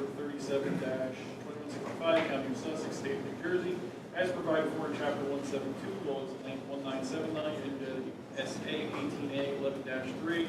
Herewith enrolls High Point Regional High School as a member of the New Jersey Interscholastic Athletic Association to participate in the approved inter-school athletic program sponsored by the NJSIAA. This resolution is to continue in effect until or unless rescinded by the Board of Ed and shall be included among those policies adopted annually by the Board pursuant to NJSA 18A 11.3. In adopting this resolution, the Board of Education adopts as its own policy and agrees to be governed by the Constitution, bylaws, and rules and regulations of the NJSIAA. So moved. Second. Any discussion on item 7? Roll call. Mr. Woodcue? Yes. Mr. Miller? Yes. Mr. Nelson? Yes. Mr. Rowland? Yes. Mrs. Anderson? Yes. Mr. Danner? Yes. Mr. Dunn? Yes. Mr. Beely? Yes. Number 8, recommended by the superintendent that the Board of Ed approve the following tax shelter annuity companies for the 16-17 school year: Equitable Income Planning and T. Rowe Price. Seeking a motion. So moved. Second. Any discussion? Roll call. Mr. Miller? Yes. Mr. Nelson? Yes. Mr. Rowland? Yes. Mrs. Anderson? Yes. Mr. Danner? Yes. Mr. Dunn? Yes. Mr. Woodcue? Yes. Mr. Beely? Yes. Number 9, recommended by the superintendent that the Board of Education approve all job descriptions, handbooks, and other legislative or regulatory action that the board hereby continue in force through June 30, 2017, subject to revisions as recommended by the superintendent. So moved. Second. Any discussion on number 9? Roll call. Mr. Miller? Yes. Mr. Nelson? Yes. Mr. Rowland? Yes. Mrs. Anderson? Yes. Mr. Danner? Yes. Mr. Dunn? Yes. Mr. Woodview? Yes. Mr. Bewley? Yes. Number 10, recommended by the superintendent of the Board of Education to approve the following annual tuition rates for the 16-17 school year. Grades 9 through 12 will be $17,927. Cognitive mild will be $16,643. Learning and/or language disability, $47,060. Behavioral disabilities will be $47,019, and the MD will be $99,858. So moved. Second. Any discussion? Roll call. Mr. Nelson? Yes. Mr. Rowland? Yes. Mrs. Anderson? Yes. Mr. Danner? Yes. Mr. Dunn? Yes. Mr. Woodview? Yes. Mr. Miller? Yes. Mr. Bewley? Yes. All right, number 11. I need to refresh my memory. We have to change, we don't need to amend it. Right? You just said this is a typo, but it really is a typo. Yes, just change, before we vote on, before we read it, change special event security guard. Yes, to $20 an hour rather than 18.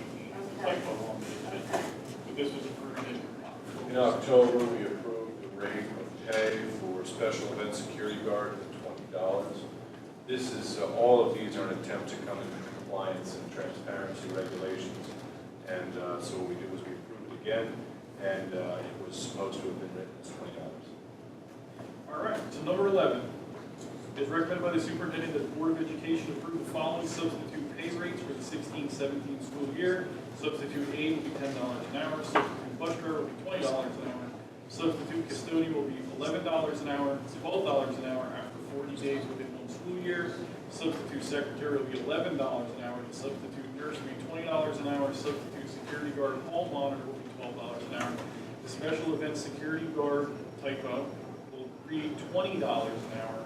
The substitute teacher will be $80 a day, $95 a day after 40 days within one school year. And should substitute teachers be utilized to fill substitute aid positions, the compensation will remain $80 a day regardless of the number of days utilized during one year. So moved. Second. Any discussion on 11? Roll call. Mr. Rowland? Yes. Mrs. Anderson? Yes. Mr. Danner? Yes. Mr. Dunn? Yes. Mr. Woodview? Yes. Mr. Miller? Yes. Mr. Nelson? Yes. Mr. Bewley? Yes. Okay, action items. Under curriculum, instruction, and technology, items 1, 2, and 3 are merely the fact that we haven't received these reports. Item 4, 5, and 6, I'd like to move together.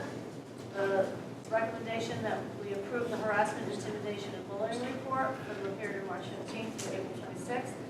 The list of field trips to be approved, and the list of professional development activities that we've received. Moving all 3 of those. So moved. Second. Any discussion or questions? Roll call? Mrs. Anderson? Yes. Mr. Danner? Yes. Mr. Dunn? Yes. Mr. Woodview? Yes. Mr. Miller? Yes. Mr. Nelson? Yes. Mr. Rowland? Yes. Mr. Bewley? Yes. Okay, and then items 7 through 9 are moving together. Calendar items, number 7, that we are approving the extended school year summer program in special ed to run from Tuesday, July 5th through Monday, August 1st. And number 8, that we approve the 2016-17 school year calendar revision, change in the prom half-day schedule. And number 9, that we approve the graduation date for this year's class of 2016 to be Monday, June 13th at 6 p.m. Moving all 3. Second. Any discussion or questions? Roll call. Mr. Danner? Yes. Mr. Dunn? Yes. Mr. Woodview? Yes. Mr. Miller? Yes. Mr. Nelson? Yes. Mr. Rowland? Yes. Mrs. Anderson? Yes. Mr. Bewley? Yes. All right, personnel. Number 1 is recommended by the superintendent that the Board of Education Education approve the termination of employee 1398 effective March 15, 2016. Seeking a motion. So moved. Any discussion on item one? Is it possible to have that delayed until after public comments on the off chance there may be? Not the same situation. It is not, that's why I stated it was erroneous. This was I'm not aware of individual. it is, but just. Termination effective date was March 15th. Any other discussion? All right, roll call.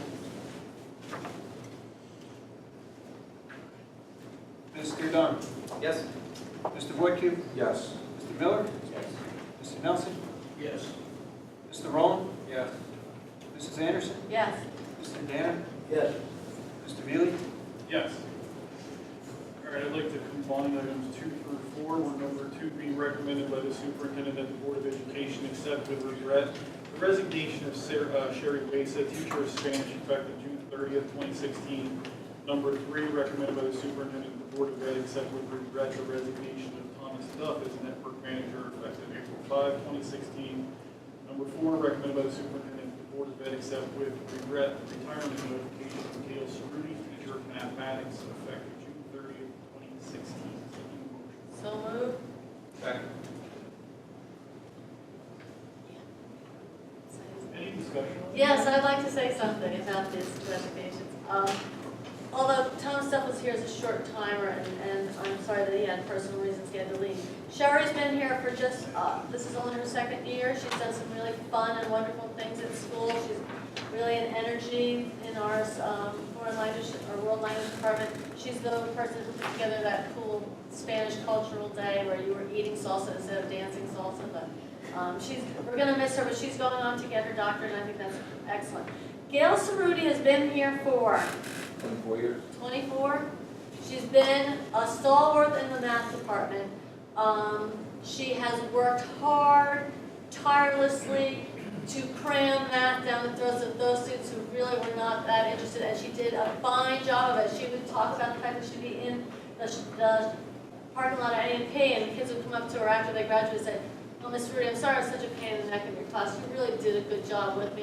You did the best you could. I know I wasn't the best student, but I really appreciate everything you've done." She really won the hearts of her students. As Adam Niehoff talked about the fact that the relationships between the teachers and the students are a huge part of what happens in Iowa.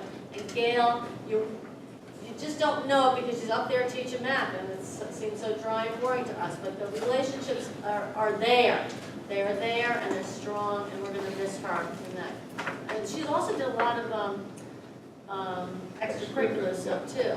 Always under the radar. Always. So, I realized personally how valuable she was until I began working with our response to intervention and our at-risk students. So I just knew her as Gail.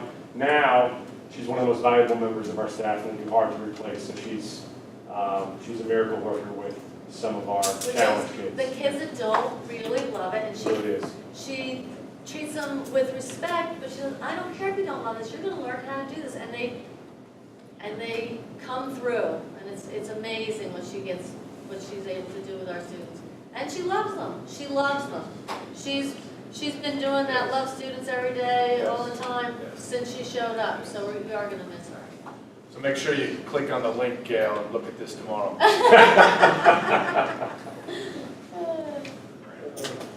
think we covered it. Yeah. Is there any other discussion on this? Roll call. Mr. Miller. Yes. Mr. Nelson. Yes. Mr. Rowland. Yes. Mrs. Anderson. Yes. Mr. Danner. Yes. Mr. Dunn. Yes. Mr. Voight-Cube. Yes. Mr. Veely. Yes. All right, if you combine items 5 through 8, or 5 being recommended by the superintendent of the Board of Education to approve the appointment of Court Worker Crew 2 year for the position of general maintenance effective April 18, 2016, for the remainder of the 15-16 school year, at step 11 on the 15-16 custodian salary guide, $44,165 annually, prorated with a $2,000 prorated stipend for the full-time general maintenance position. Number 6, being recommended that by the superintendent of the Board of Education approve a stipend to Brooke Schultz, maintenance worker of $2,000 prorated, effective April 15, 2016, for the full-time maintenance position. Number 7, being recommended by the superintendent of the Board of Education approve the appointment of Ann Gaparino as teacher of mathematics at BA Step 2, $53,885 on the 16-17 teacher salary guide effective September 1, 2016 for the 16-17 school year. And number 8, recommended by the superintendent that the Board of Education approve the appointment of Daniel Yardley as network manager effective May 16, 2016 for the remainder of the 15-16 school year at the annual salary of $73,000 prorated, pending receipt of all required paperwork and criminal history clearance. Seeking So moved. Second. any discussion on 5 through 8? Roll call. Mr. Nelson? Yes. Mr. Rowland? Yes. Mrs. Anderson? Yes. Mr. Danner? Yes. Mr. Dunn? Yes. Mr. Woodview? Yes. Mr. Miller? Yes. Mr. Bewley? Yes. Number 9, recommended by the superintendent that the Board of Education approve the appointment of certificated and non-certificated staff members and salaries for the 16-17 school year as listed in attachment B1A-F. Seeking So moved. Second. any discussion on 9? Roll call. Mr. Rowland? Yes. Mrs. Anderson? Yes. Mr. Danner? Yes. Mr. Dunn? Yes. Mr. Woodview? Yes. Mr. Miller? Yes. Mr. Nelson? Yes. Mr. Bewley? Yes. I'd like to combine items 10 and 11. Number 10, recommended by the superintendent that the Board of Education approve an extended medical leave of absence to employee 360 effective April 12, 2016 with an anticipated return of May 2, 2016 or upon the release by the employee's physician within the 15-16 school year. This leave will be paid through use of available sick time. Number 11, recommended by the superintendent that the Board of Education approve an extended medical leave of absence to employee 75 effective May 23, 2016 with an anticipated return of July 18, 2016 or upon the release of the employee's physician. This leave will be paid through use of available vacation and sick time. Seeking a motion. So moved. Second. Any discussion on 10 and 11? Roll call. Mr. Rowland? Yes. Mrs. Anderson? Yes. Mr. Danner? Yes. Mr. Dunn? Yes. Mr. Woodview? Yes. Mr. Miller? Yes. Mr. Nelson? Yes. Mr. Bewley? Yes. Then combine items 12 and 13. Number 12 being recommended by the superintendent that the Board of Education approve to amend the 6 period assignments as listed on the February 23, 2016 agenda under Section B Personnel Item 7 to reflect the addition of the following staff members effective April 4, 2016 through the end of the 15-16 school year. Beth Walton, Period 1, MCA/B, and Yacarino, Period 7, Algebra 1A. Number 13, being recommended by the superintendent that the Board of Education approve the appointment of the following individuals as substitute effective immediately for the remainder of the 15-16 school year as listed. So moved. Second. Any discussion on 12 and 13? Roll call. Mrs. Anderson? Yes. Mr. Danner? Yes. Mr. Dunn? Yes. Mr. Woodview? Yes. Mr. Miller? Yes. Mr. Nelson? Yes. Mr. Rowland? Yes. Mr. Bewley? Yes. All right, extracurricular. Number 1, recommended by the superintendent that the Board of Education accept with regret the resignation of the following individuals in their respective sports effective immediately. Aaron Ashton, who is the assistant field hockey coach, and Kurt Walton, the assistant girls basketball coach. Seeking movement. So moved. Second. Any discussion? Roll call. Mr. Danner? Yes. Mr. Dunn? Yes. Mr. Woodview? Yes. Mr. Miller? Yes. Mr. Nelson? Yes. Mr. Rowland? Yes. Mrs. Anderson? Yes. Mr. Bewley? Yes. This combines items 2 and 3, where number 2 being recommended by the superintendent of the Board of Education approve Leslie Lubansky as a volunteer assistant field hockey coach for the 16-17 season. Number 3 being recommended by the superintendent of the Board of Ed approve the following athletic appointments for the 16-17 school year as listed. Seeking approval. So moved. Second. Any discussion on 2 and 3? Roll call. Mr. Dunn? Yes. Mr. Woodview? Yes. Mr. Miller? Yes. Mr. Nelson? Yes. Mr. Rowland? Yes. Mrs. Anderson? Yes. Mr. Danner? Yes. Mr. Bewley? Yes. They combine items 4 and 5. Number 4 being recommended by the superintendent of the Board of Education approve the dates for fall sports as follows, as listed. And number 5, recommended by the superintendent of the Board of Education approve the summer weekend dates as June 20th through August 5th, Monday through Thursday from the hours of 4 p.m. to 7 p.m. So moved. Second. Any discussion on 4 and 5? Roll call. Mr. Woodview? Yes. Mr. Miller? Yes. Mr. Nelson? Yes. Mr. Rowland? Yes. Mrs. Anderson? Yes. Mr. Tanner? Yes. Mr. Dunn? Yes. Mr. Bailey? Yes. All right, policy. Number one, it's recommended by the superintendent that the Board of Education approve the second reading of the following new policy, policy 8540, school nutrition programs and attachment D1. Seeking a motion. So moved. Second. Any discussion on one? Roll call? Mr. Miller? Yes. Mr. Nelson? Yes. Mr. Rowland? Yes. Mrs. Anderson? Yes. Mr. Tanner? Yes. Mr. Dunn? Yes. Mr. Woodview? Yes. Mr. Bailey? Yes. Number two, recommended this by the superintendent that the Board of Education approve the first reading of the following new policy, policy 5337, service animals and attachment P2. Seeking a motion. So moved. Second. Any discussion on two? All right, roll call. Mr. Miller? Yes. Mr. Nelson? Yes. Mr. Rowland? Yes. Mrs. Anderson? Yes. Mr. Tanner? Yes. Mr. Dunn? Yes. Mr. Woodview? Yes. Mr. Bailey? Yes. And number three is recommended by the superintendent that the Board of Education approve the first reading of following revised policies as listed. Seeking a motion. So moved. Second. Any discussion on this? Yes. Okay, Yes, I, want me to take it? there you go. Right. A lot of these, as we discussed in policy, Dr. Ripley can give a more detailed explanation on this, is they are mandated or just updates from our policy advisors. Perhaps that's me. What we do is we get frequent updates that are required where the statute or the definition of terms is revised or updated. So it's merely to comply with New Jersey State Code, so we update the policy accordingly. There is no substantive change within these. The staff use of cell phone was something that defined when the staff member could utilize their personal phone, and that is clearly laid out in the policy. I love that one. The use of personal contact devices and contact, I love that one. Right, so it is certainly permissible, but it is during designated and appropriate times. There is no prohibition against it. The evaluations of superintendent, teachers, staff members, and administrators are all mandated to comply with state statute and code. Okay. Like, I was gonna not necessarily ask a question, but say that in the past, when things were a little bit more sketchy, and I was not sitting at this table, when all of these big policy changes come along, we'd be like, what's going on? Is this a gotcha? Are they changing everything? Are we in a big trouble now? And now, sitting on this side of the table, I understand much better what is involved in these policy changes. And I would hope that the staff in this day, when they read through the summary of what happens in a meeting, the agenda, the minutes, that they would understand that if there's anything of substance, as you said, that it would be relayed to them through the administration. Okay, this is now how we have to work through these things, but that's not even the case here. These are kinds of the things that they are pretty much aware of.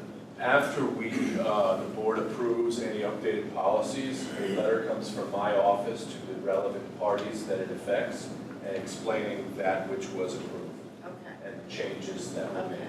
That's awesome.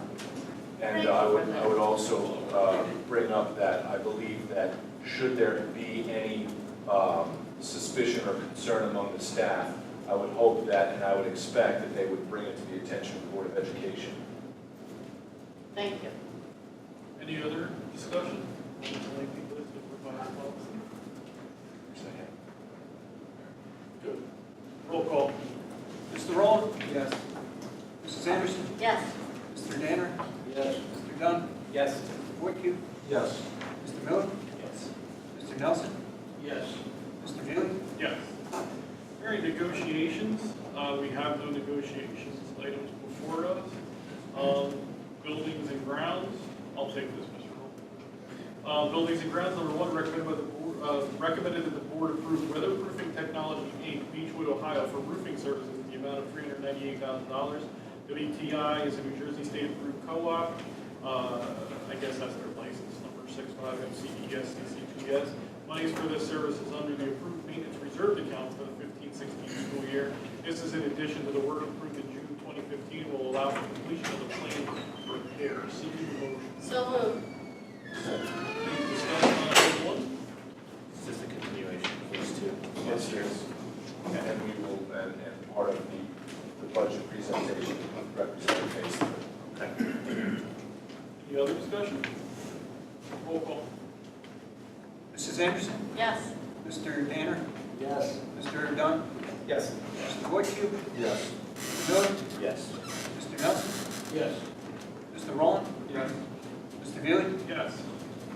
All right, Mr. Rowland. All right, I'd like to move items 1 through 5 under finance. Number 1, it's recommended that the Board of Education accepts the report of the Board Secretary, Business Administrator for the month of March 2016, attachment G1. Item 2, it's recommended that the Board of Education accepts the report of the Treasurer for the month of March 2016, attachment G2A, G2B.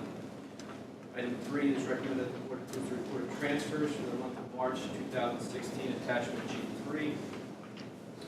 Item 4, it's recommended that the Board approve for payment the attached schedule of audited bills dated April 26, 2016, attachment G4.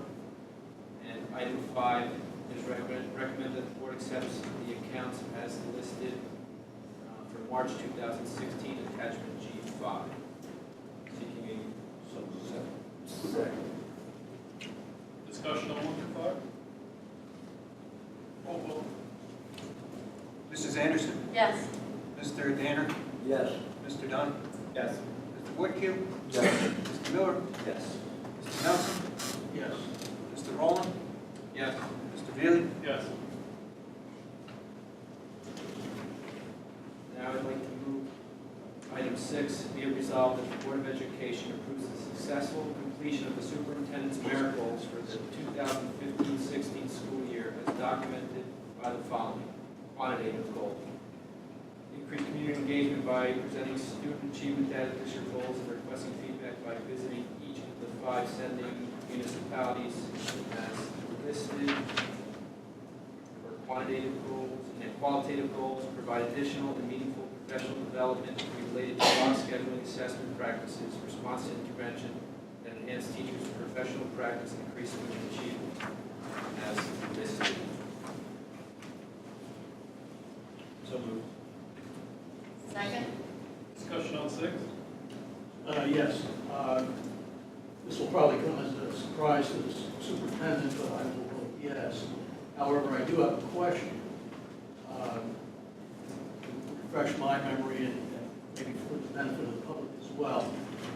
In terms of compiling the goals for 2016, 2017, could someone please explain the process and whether those goals will be subject to any public discussion? These were voted on by the board in last, I think, August or September. They first must go to get executive county superintendent scrutiny and approval. Then they are presented to the Board of Education on the committee level, and then are voted on at the board level in open public session. The completion of those is then, the documentation is then sent to the executive county superintendent, who either approves or does not approve, at which point it becomes an agenda item and the board has the opportunity to vote on it in open public session as is provided this evening. Right, and, but the initial part of the process, you put the goals together and then the county superintendent, In a okay. discussion based upon the district administrative and board goals that were constructed last summer in committee and in open public session, and were discussed in committee, the superintendent merit goals discussed in committee, discussed in executive session, and discussed in open public session during July and August of 2015. Yes. Okay. My suggestion would be for the board to get involved early on in the process in a public session. We can discuss that in a future meeting, but that would be my suggestion. That's all I have. There's an opportunity, and I don't know if you get any of this stuff from your CSA now, does that influence your decision of what goals you're going to set up for yourself? The goals are in alignment with the district goals, the Board of Ed goals, the administrative Not goals. necessarily the CSA eval that comes from the board? Last year they were not. I To didn't my- have to to my use that, knowledge. yeah. To my knowledge, they were not. Because there are goals listed in that eval with their early. Okay. Well, it seems like they're early. Any other discussion? All right, roll call. Mr. Danner? Yes. Mr. Dunn? Yes. Mr. Woodview? Yes. Mr. Miller? Yes. Mr. Nelson? Yes. Mr. Rowland? Yes. Mrs. Anderson? Yes. Mr. Mealy? Yes. No, I don't.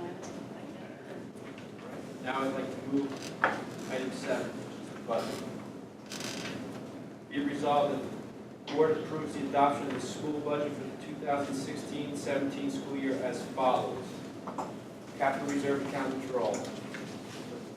Be it resolved that the High Point Regional High School Board of Education requests the approval of capital reserve withdrawal in the amount of $240,000 for the following projects at the High Point Regional High School, block schedule. Maintenance reserve withdrawal. Be it resolved that High Point Regional High School Board of Education requests the approval of maintenance reserve withdrawal in the amount of $270,000 for miscellaneous servicing to the following at High Point Regional High School as listed. Now over to page 19. Going down to the bottom. Be it further resolved, High Point Regional High School Board of Education approves travel and related expense reimbursement in accordance with NJAC as listed to a maximum expenditure of $75,000 for all staff and board members. Adoption of the budget 2016-17. Be it resolved that the budget be approved for the 2016-17 school year using the 16-17 state aid figures, and the secretary to the High Point Regional High School Board of Education be authorized to submit the following budget to the Executive County Superintendent of Schools. 2016-17 General Fund, $23,730,450. Special revenue, $294,500, for a total of $24,024,950. Taxes to be raised, $15,201,826, for a total of $15,401,826. In further resolved that the public hearing was held in the cafeteria annex at High Point Regional High School, 299 Pigeon Hill Road, Sussex County, New Jersey, on April 26, 2016, at 7 p.m. for the purpose of conducting a public hearing on the budget for the 2016-17 school year. So moved. Second. Any discussion on item number 7? Yes, very quickly, I'm going to vote no, and there are a number of reasons why I'm going to vote no. One of them has to do with consistency, and I voted against the HPA contract, which basically is, benefits accounts for 75% of the budget. There are other reasons I'm voting no as well. And I have to say that, this is a good school, we've got good staff, we've got good students, we have good families. And I understand the difficulty of putting a budget together for an operation like this. But I do have to vote no, and I'm going to explain at the end of the meeting a couple things related to the budget and related to the HPA contract that has caused me to arrive at this decision. Any other discussion on item 7? All right, roll call. Mr. Woodview? Yes. Mr. Miller? Yes. Mr. Nelson? No. Mr. Rowland? Yes. Mrs. Anderson? Yes. Mr. Danner? Yes. Mr. Dunn? Yes. Mr. Mealy? Yes. Now I'd like to move item 8, it is recommended by the superintendent the Board of Education accepts a $250 grant from AIAA Foundation and their STEM K-12 Outreach Committee for using their Power, Energy, and Transportation Technology class for the 2016-17 school year. So moved. Second. Discussion on 8?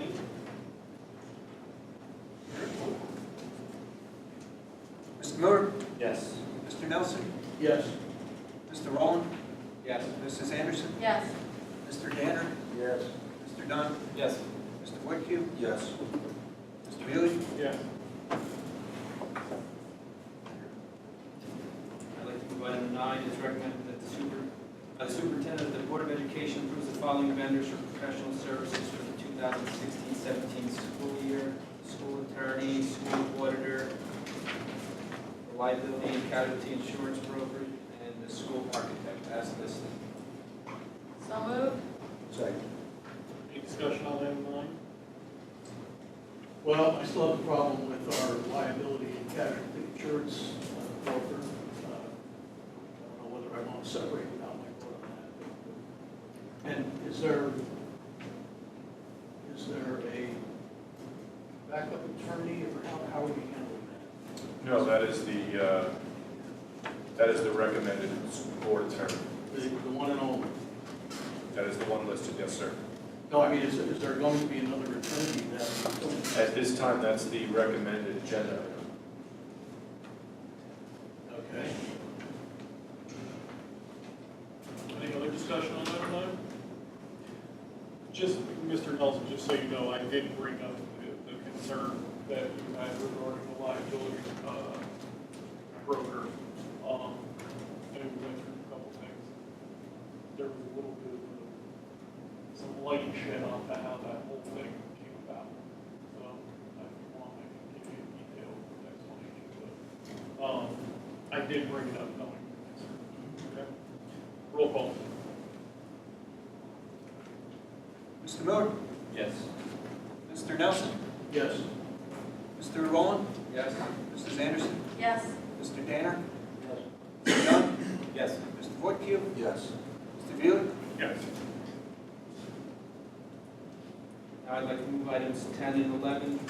Item 10 is recommended that the board authorize the school business administrator, board secretary, in consultation and agreement with the superintendent to process line item transfers in compliance with required approvals per S 1701 and A 3680 between board meetings for the 2016-17 school year. Item 11 is recommended that the board authorize the school business administrator, board secretary, in consultation and agreement with the superintendent, board president to verify and pay bills as needed to protect the interests of the board between meetings. The bills will be listed as paid at the next regular board meeting. So moved. Second. Discussion on 10 or 11? Roll call. Mr. Miller? Yes. Mr. Nelson? Yes. Mr. Rowland? Yes. Mrs. Anderson? Yes. Mr. Danner? Yes. Mr. Dunn? Yes. Mr. Woodcue? Yes. Mr. Bewley? Yes. Now I'd like to move item 12, be it resolved that the board approves the following resolution authorizing contracts with approved state contract vendors for Board of Education pursuant NJS as listed, effective July 1st, 2016 through June 30, 2017 school year as follows. I'm going to page 22. The first resolved that High Point Regional High School Board of Education School Business Administrator shall certify the availability of sufficient funds prior to the expenditure of funds for such goods or services, and be it further resolved that the duration of the contracts between High Point Regional High School Board of Education and the referenced state contract vendor shall be effective July 1st, 2016 through June 30th, 2017 school year. So moved.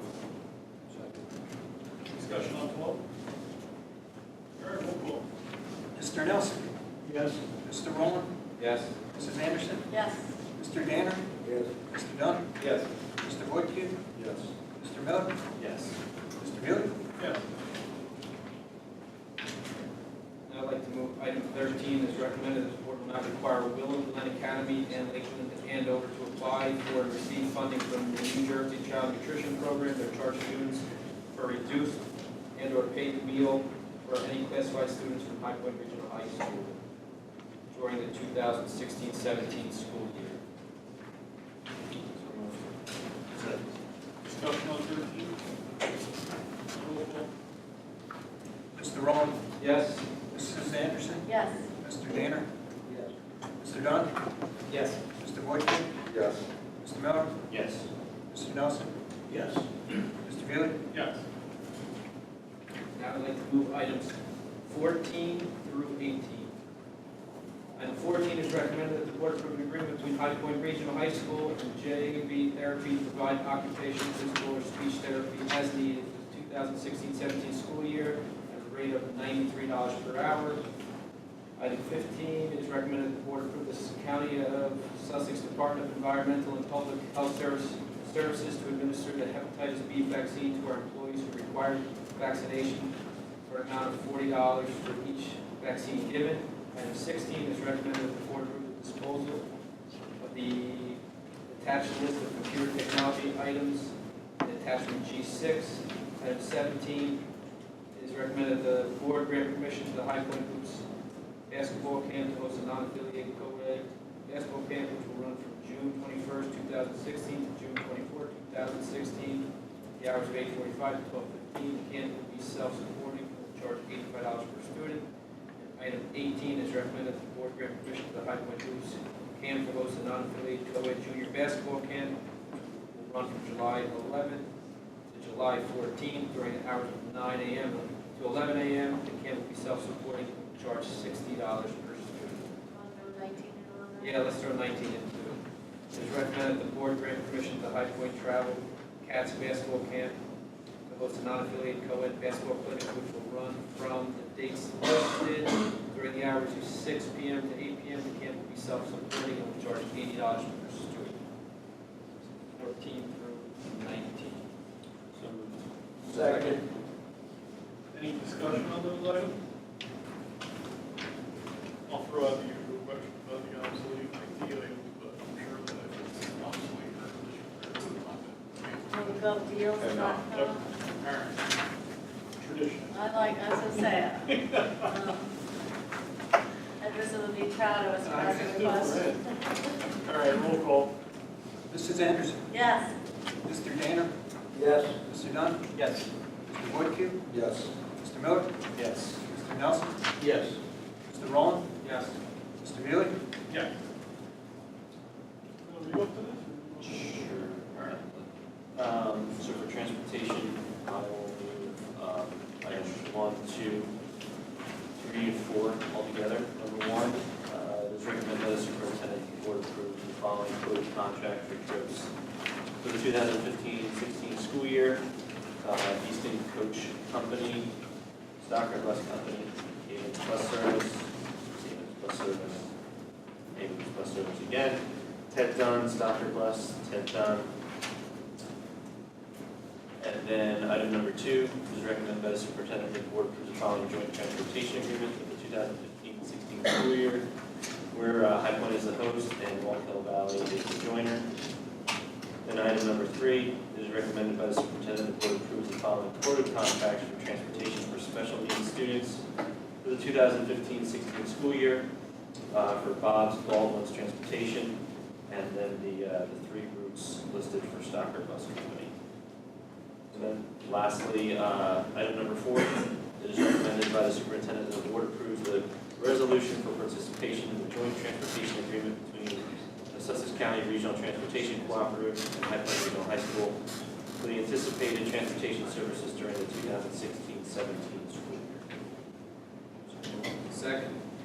Any discussion on 1 through 4? You make my standard disclaimer. I am not related to or hold any interest in Ted Dunn. Any other discussion or disclaimer? All right, roll call. Mr. Dunn? Yes. Mr. Woodcue? Yes. Mr. Miller? Yes. Mr. Nelson? Yes. Mr. Rowland? Yes. Mrs. Anderson? Yes. Mr. Danner? Yes. Mr. Bailey? Yes. We'll move on to legal. So we have those legal waivers before us at this point. In correspondence, we don't have any other than the packets that you guys received and sat down, but we'll cover that right now under this one. The athletic department cordially invites you to our 4th annual Hall of Fame Athletic Awards night. The invitations are being distributed. These are SPP by May 26, 2016. And you are cordially invited to attend our annual scholarship award dinner. Invitations are being distributed. These are SPP by May 9, 2016. And And regarding that scholarship awards dinner, the board and central office administration traditionally contribute to put together a book scholarship for deserving students, so I'll be hitting you up for some cash in the next couple weeks. We will now move on to the second public comment section. If you have public comments, step to the podium, state your name and address, and in accordance with the Open Public Meeting Act, we will open the public comments for each of you at this time. Each speaker should state his name and address. You have 3 minutes to address the board, which will be timed by the board president. We will limit this section no longer than 45 minutes. Please be respectful and mindful that your comments are being recorded. That being said, are there any public comments?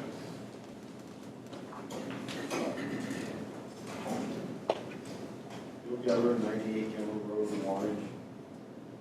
First, I found the one on the quantitative goals and the qualitative goals. Interesting, possibly use it. I didn't bring them with me, so I'm talking from memory, because I don't like to do it. I believe Mr. Ripley's original contract, detailed information how to these goals were to be reworded dollar-wise. Apparently, when he rewrote his own contract, he deleted that information. As I remember, his new contract has no information on how to calculate these. How do you do it? It's not in the contract. Please read this new contract and check my memory. Next, to give some background information. High Point reached its high student enrollment of 1,401 back in 2006 and 7. So why would you reduce the budget when you grow the student population? The 2% cap was not passed for declining student enrollment. It was passed or put into effect for schools that are growing. But they never thought schools would be declining, so they didn't cover it. So you should never get near the 2% cap with the declining student population. You're now down by state numbers in October 2015 to 940. That's a reduction of 461 students, or 32.91%. That's almost a third of your students. Your sending districts had a high of 2,888 students. They're now down 1,834. A reduction of 1,054 or 36.5%. You're looking at a student population going below 900. This isn't including tuition students, and possibly below 850 students.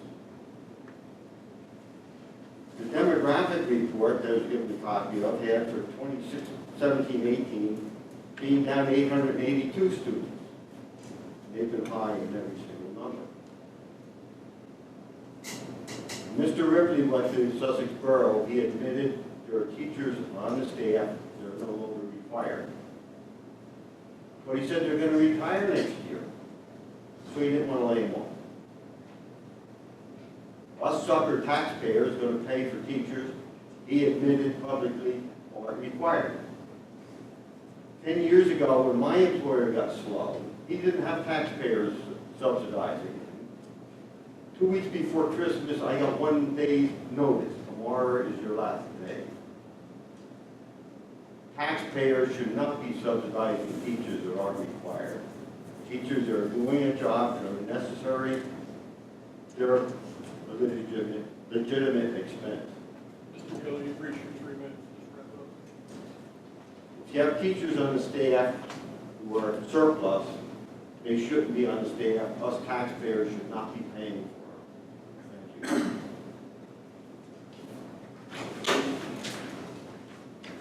you. One Morris, 10 Layton Road, Wantage.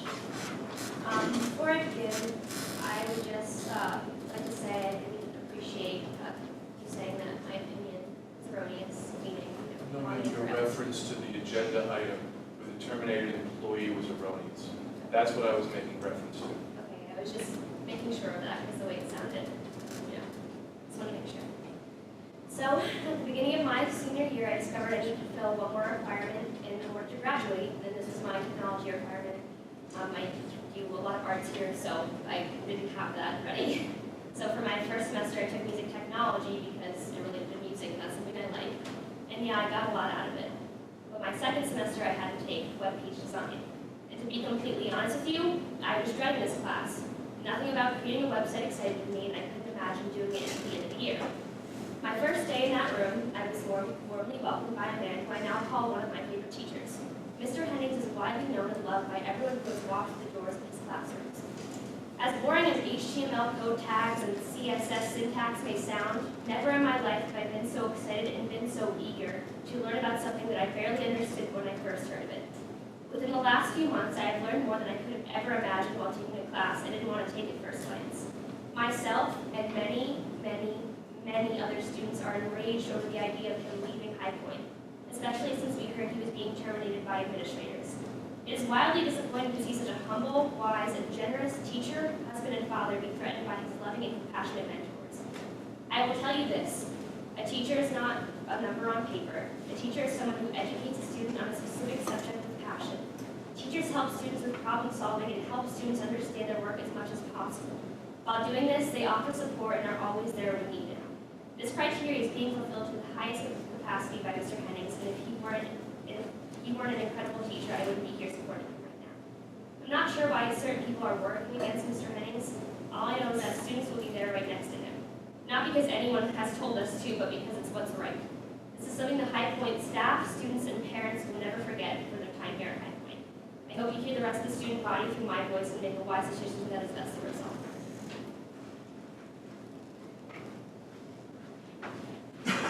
Any other public comment?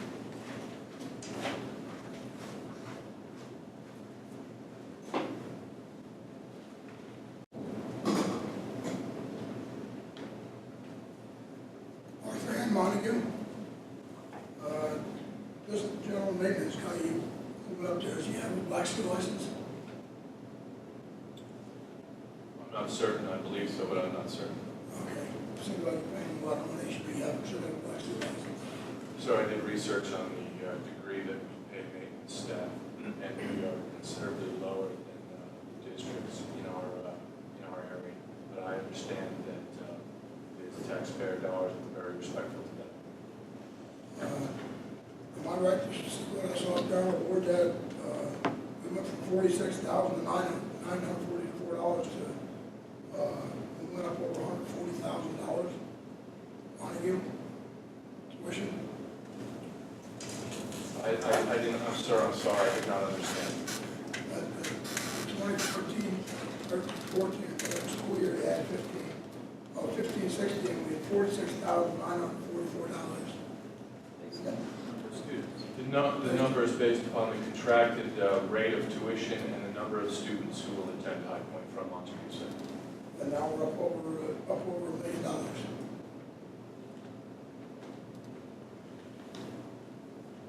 That's a sad situation. I would say those 7 people that were on that school board at that time there, not one of them sending their kid over here. That doesn't tell me much about this school. Thank you.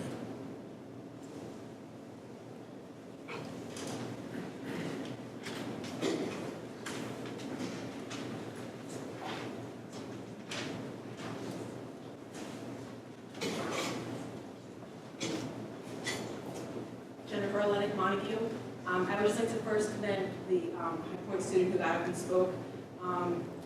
She actually stands out to me when they had all the students from the various schools come here to sing. She was one of those ones that when she was up on stage, she just was just radiating and just had such a strong personality. So I hope that what she says you take into consideration when you make decisions. At the last High Point Board of Ed meeting, the March meeting, I mentioned some points in regard to the special meeting that you had held that was specific to Montague. Some of my points were that you discussed my children without notifying me that you were going to be speaking about them, which you are not allowed to do. You did not close executive session, reopen the meeting, and then adjourn the meeting. In actuality, you joked around about whether or not you should make an announcement over the PA system, knowing that Montague parents were over here in the high school where you asked them to wait. Needless to say, you did not follow protocol in adjourning the meeting. When I brought this to your attention at the last Board of Ed meeting, after Mr. Ripley had lied when a member of the public had questioned how that meeting was adjourned, I was shocked that none of you also called Mr. Ripley out on his false information, unless that was something that you did private behind closed doors after the fact. Despite the fact that at that special meeting, the agenda read that there would be public comment, you took away public comment from those who were in attendance. The main reason why I'm here tonight is to ask if you are going to work towards a sibling plan for the Montague students who go to Port Jervis. Are you going to keep families together, or are you going to continue to work to split families apart? My 6th grader came with me tonight. I want you to look at her in the eyes, and I want you to tell her what you are going to do. Tell her what your morals are, what your values are when it comes to family. Tell her your intentions. Are your intentions family, or are your intentions money for your school? And she's right back there with her Port Jervis Lady Raiders softball sweatshirt on. Lastly, actually, right to my last thing, did you yet receive payment from Montague for the 11th and 12th graders who attend High Point, who technically aren't supposed to be here because of the contract? I'm just curious if you received payment for those 11th and 12th graders yet from Montague. And then I will end it with this. Does Mr. Ripley regularly meet with certain people behind the school building right before going into executive session? It really makes me wonder what is really going on here.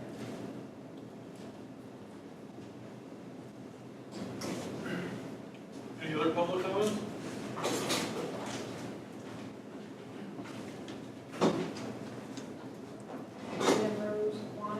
I just had a question. I didn't break down quick enough for the budget presentation. Wantage Township is up $217,318. Their tax levy this year. But how many students? Tax levy did not go up. Well, it's based Part upon, portion. yes ma'am, it's based upon the assessed value and the number of students relative to the rest of the 5 sending districts. And the number of students from Wantage decreased at a significantly lower rate than perhaps some others. So Wantage dropped approximately. That's not correct. I straightened you out before on that. Has nothing to do Mr. with the Gettler, number. someone else is speaking right now. He's giving out You have false your opportunity. information. Sir, please be quiet. Thank you. Continue. Or Dr. Ripley. Tell him to give correct information. Mr. Gettler, I won't ask you again. Thank you. To the best of my knowledge, perhaps I am steeped in ignorance. Yes. Nevertheless, I acknowledge that I'm not a mathematician nor a ratio creator of what the state determines as the amount of money that comes from each municipality. However, to the best of my knowledge, the complex determination by the state is based upon some formula of assessed value and student enrollment.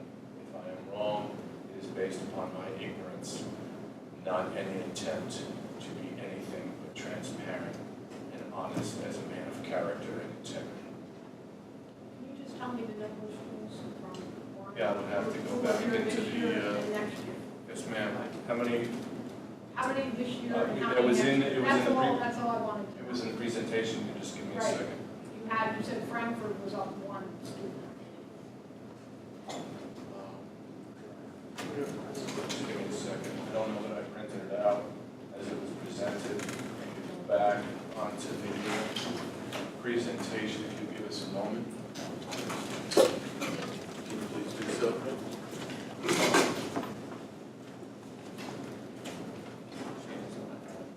The number of students was listed on the presentation, so we'll be able to give you that information. Yes, ma'am. Just give us a second. Thank you. Want me to give it? Want to state that?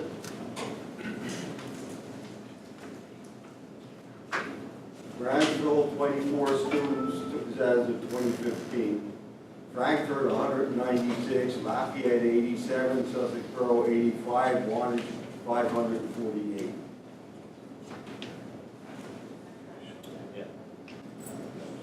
Diana last year was 553. I'm assuming you want that.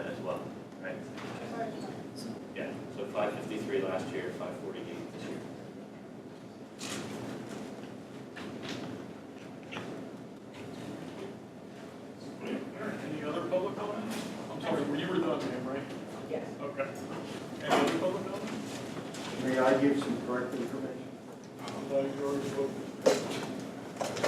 You don't want the truth, huh? Oh, I've heard the truth. Go ahead. Barbara Holstein, Montague, New Jersey. Hi. As our Montague students continue to transition to high school, you'll benefit from the myriad of exceptional academic and extracurricular activities and programs that are here, evidenced by the reports of Mr. Campbell, Mr. Howley, and Mrs. Hemming. Your enthusiasm every board meeting that I've attended has been amazing. You stand up here and you recite all of the activities that are going on in the school. Our students are benefiting from those activities as well as the students from your ascending districts. You have mentioned tonight, just in a quick summary, language arts, math, social studies, music, art, athletics, numerous different activities and field trips and recognitions of your students by the state, by the county, and by clubs and organizations. And it is a phenomenal achievement for the school district and for all the school districts that send their students here. Thank you, Mr. Campbell, for the leadership pertaining to park amid the difficulties statewide. Staff, students, and parents must accept the participation as the state of New Jersey has directed. Congrats on leading High Point Regional High School students to pushing past those difficulties and achieving park success. The numbers that you showed tonight are truly remarkable. Montague students are here having their needs met at High Point Regional High School. And I apologize for the continuing dysfunction and relentless bullying behavior of some of the residents and their personal agendas. The majority of Montague parents, the parents of the students that are here at this school now, and the parents who are waiting to transition again into the school are proud to be part of this community. I speak for them, and I speak for the ones that are here now. Thank you for listening. You're not sending your kid here. Are there any other public comment?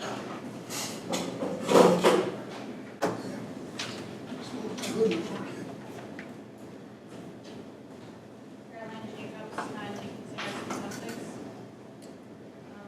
regards to the termination of Mr. Hennings, I would just suggest to High Point in general, as they're in my senior class with 4.4 GPA, that we focus less on our 300% increase in AP participation and more on student-teacher relationships. I have learned more from Mr. Hennings in 3 months in one class with him than I have from AP teachers that I've had for 2 years now in 4 different classes. Every day that I walk into Mr. Hennings' class, he's so happy to teach. Today after he got fired, he came in and just had fun with his t-shirt on. And I just think that we would focus more on what school is really about. I mean, I've never been to a board meeting here, and I'm graduating in June. I'm obviously shaken up by this because I know there's things that you guys don't tell us, but it doesn't seem fair to me.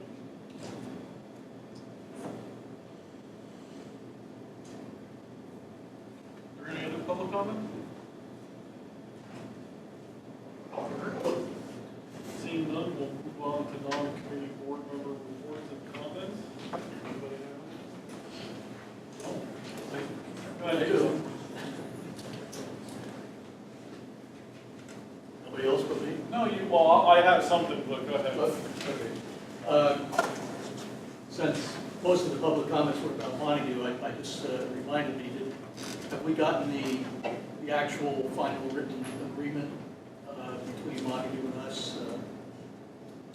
That is a legal matter which will be discussed in executive session. Such legal matters cannot be discussed in executive. It's not public comments in our public session. It is an ongoing legal matter which will be discussed in executive session. Okay. For future reference, and since the public doesn't vote on the budget anymore, I just found it not in keeping with transparency or welcoming public input by having a public session at the beginning of the meeting during which an individual could talk about agenda items. But the presentation on the budget hadn't been made yet. So it's a little difficult to comment on the budget if you you haven't heard the presentation first. Ken, it says in our agenda. Are you with interrupting me? Yes, with public comments, I am interrupting. I just want to clarify, it says with public comments in our agenda. You speak during the, for that very reason, you're expressing your concern that there isn't an opportunity to clarify that there is. No, well, maybe I missed it, but after the presentation, the public was told they couldn't comment. I told them they couldn't come until the end. Till the end. Till the end. They haven't. So the budget presentation is made. No. He was making public comments. That's how I read that. There's no public comment session after that. So my point is that the public is allowed to comment on the budget after it's been adopted. That's all, the only point I'm trying to make for future reference. It just doesn't seem logical to me.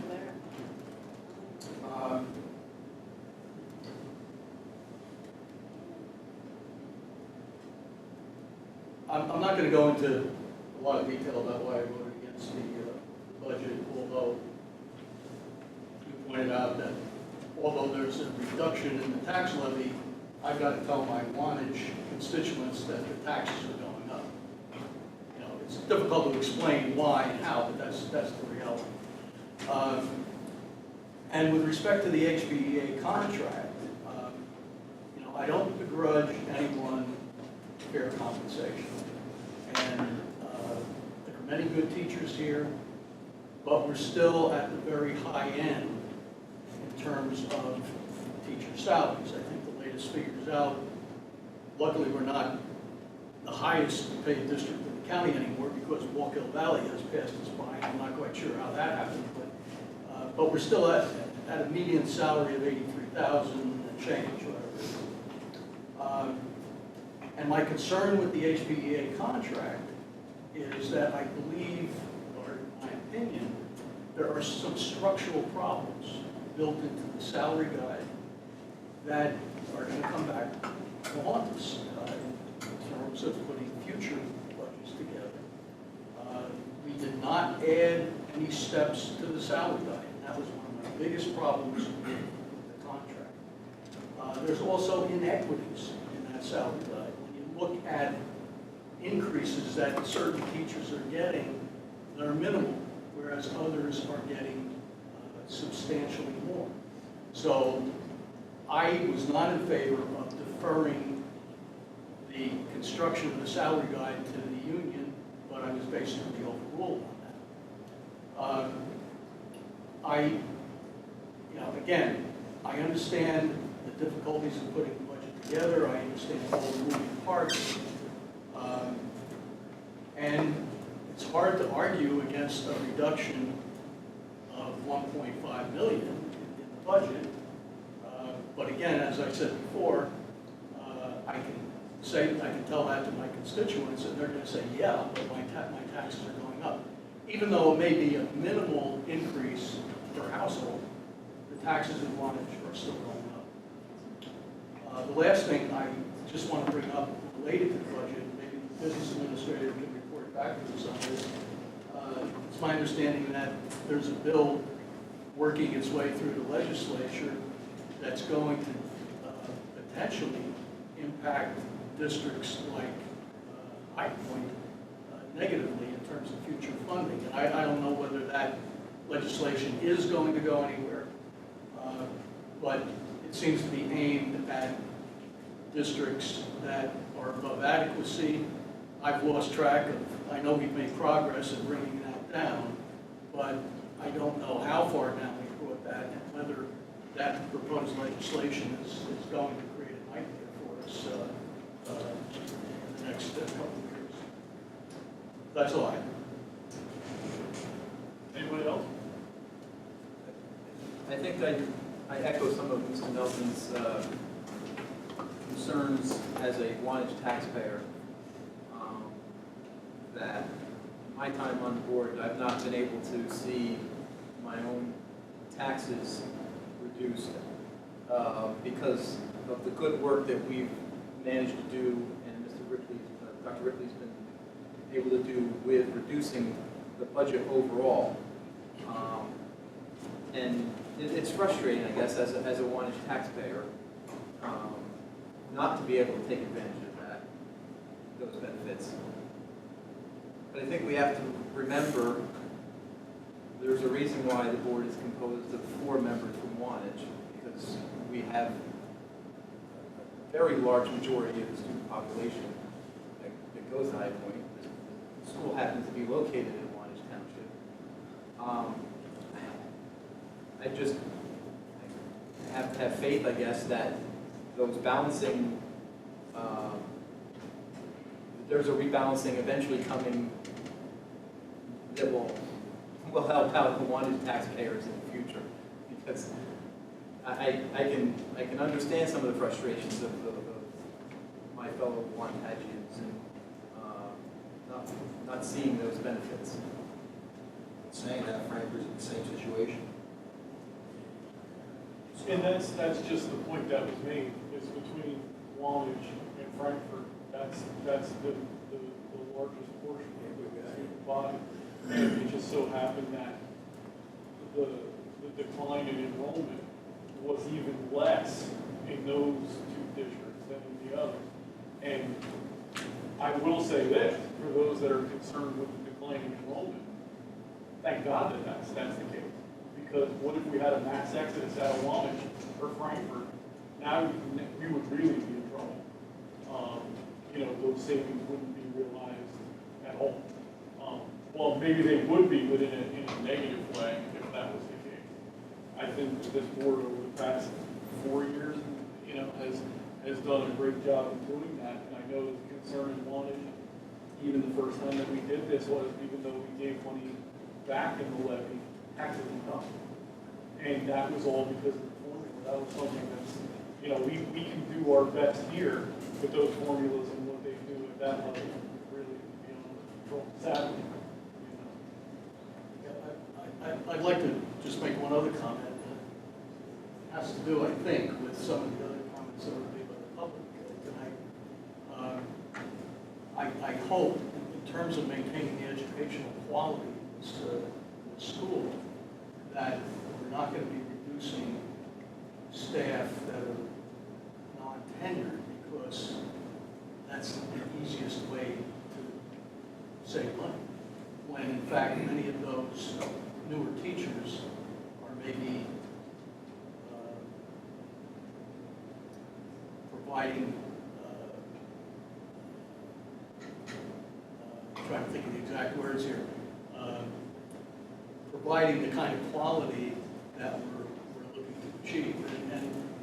And again, to a certain extent, we have our hands tied with respect to what the law requires. But that concerns me, that if we're going to be getting involved in staff reductions, that we may be forcing out some good people. And that's what I do believe that Dr. Ripley's, comments on, the reduction in staff or attrition is really, and, Mr. Nelson, your comments were well founded, and for that reason, that we could be getting rid of the wrong people that are going to be future, the future of this district, in just a quick fix of what we believe would be a quick fix and a reduction in force. And I do believe in my heart of hearts that Dr. Ripley's plan of reducing staff through attrition is a smart play here. Okay, occasionally we do agree. I know. Any other comments? I'm just going to make a comment and keep with a promise that I had made. I wasn't able to attend last month's board meeting, but I'm going to do it now. In respect to the Montague residents and their board and whatnot, I had given my word that I would bring up in public session the fact that we would discuss in open session putting a non-voting member on the board from Montague. That was something that I gave my word that I would bring up to the board. I know that it has been mentioned before, and we had a spot on the agenda for one of their board members, and that individual just kind of stopped showing up, so he's no longer on the agenda. But I open that up to comments. We don't have to discuss it tonight. I know it's been a lengthy meeting, but it's something you guys want to put forth that, we have more to discuss, legal matters. so we can bring this up in the future, but I just wanted to make sure that this was on the record, that I stayed true to my word and brought this up for all to discuss. I'd like to, I'm just gonna jump on that. I think that's a thing to truly look into. I'd like to talk to school boards and see what the protocol is, because I know there's their formula that I don't know the formula for, but depending on how many students are in the building and assembly seat, 10%, okay, then that district automatically must provide a seat on the board. And if we're going to do this without the 10%, which is what we're talking about, what that board member's rights and responsibilities are sitting on a board, and we need to look into that before we decide how we're going to do that. But we welcome the input, Montague, welcome. All right, so we will move on to executive session. Motion will be made as the High Point Regional High School Board of Education enter executive session to reconvene as the board office to discuss legal and personnel items which is exempt from public participation pursuant to New Jersey Public Law 1975, Chapter 231, Open Public Meetings Act. Any discussions held by the board which need not remain confidential will be made public when appropriate. Minutes of the executive session will not be disclosed until the need for confidentiality no longer exists. The board will reconvene in public session in the board office at the conclusion of the executive session. We'll be in 30 minutes. We'll be in session for 20 to 30 minutes. Action may be taken. Action will not be taken. There we go. Will not be taken. So moved. Second. That's all in favor, right? Yeah. All in favor? Aye. Opposed?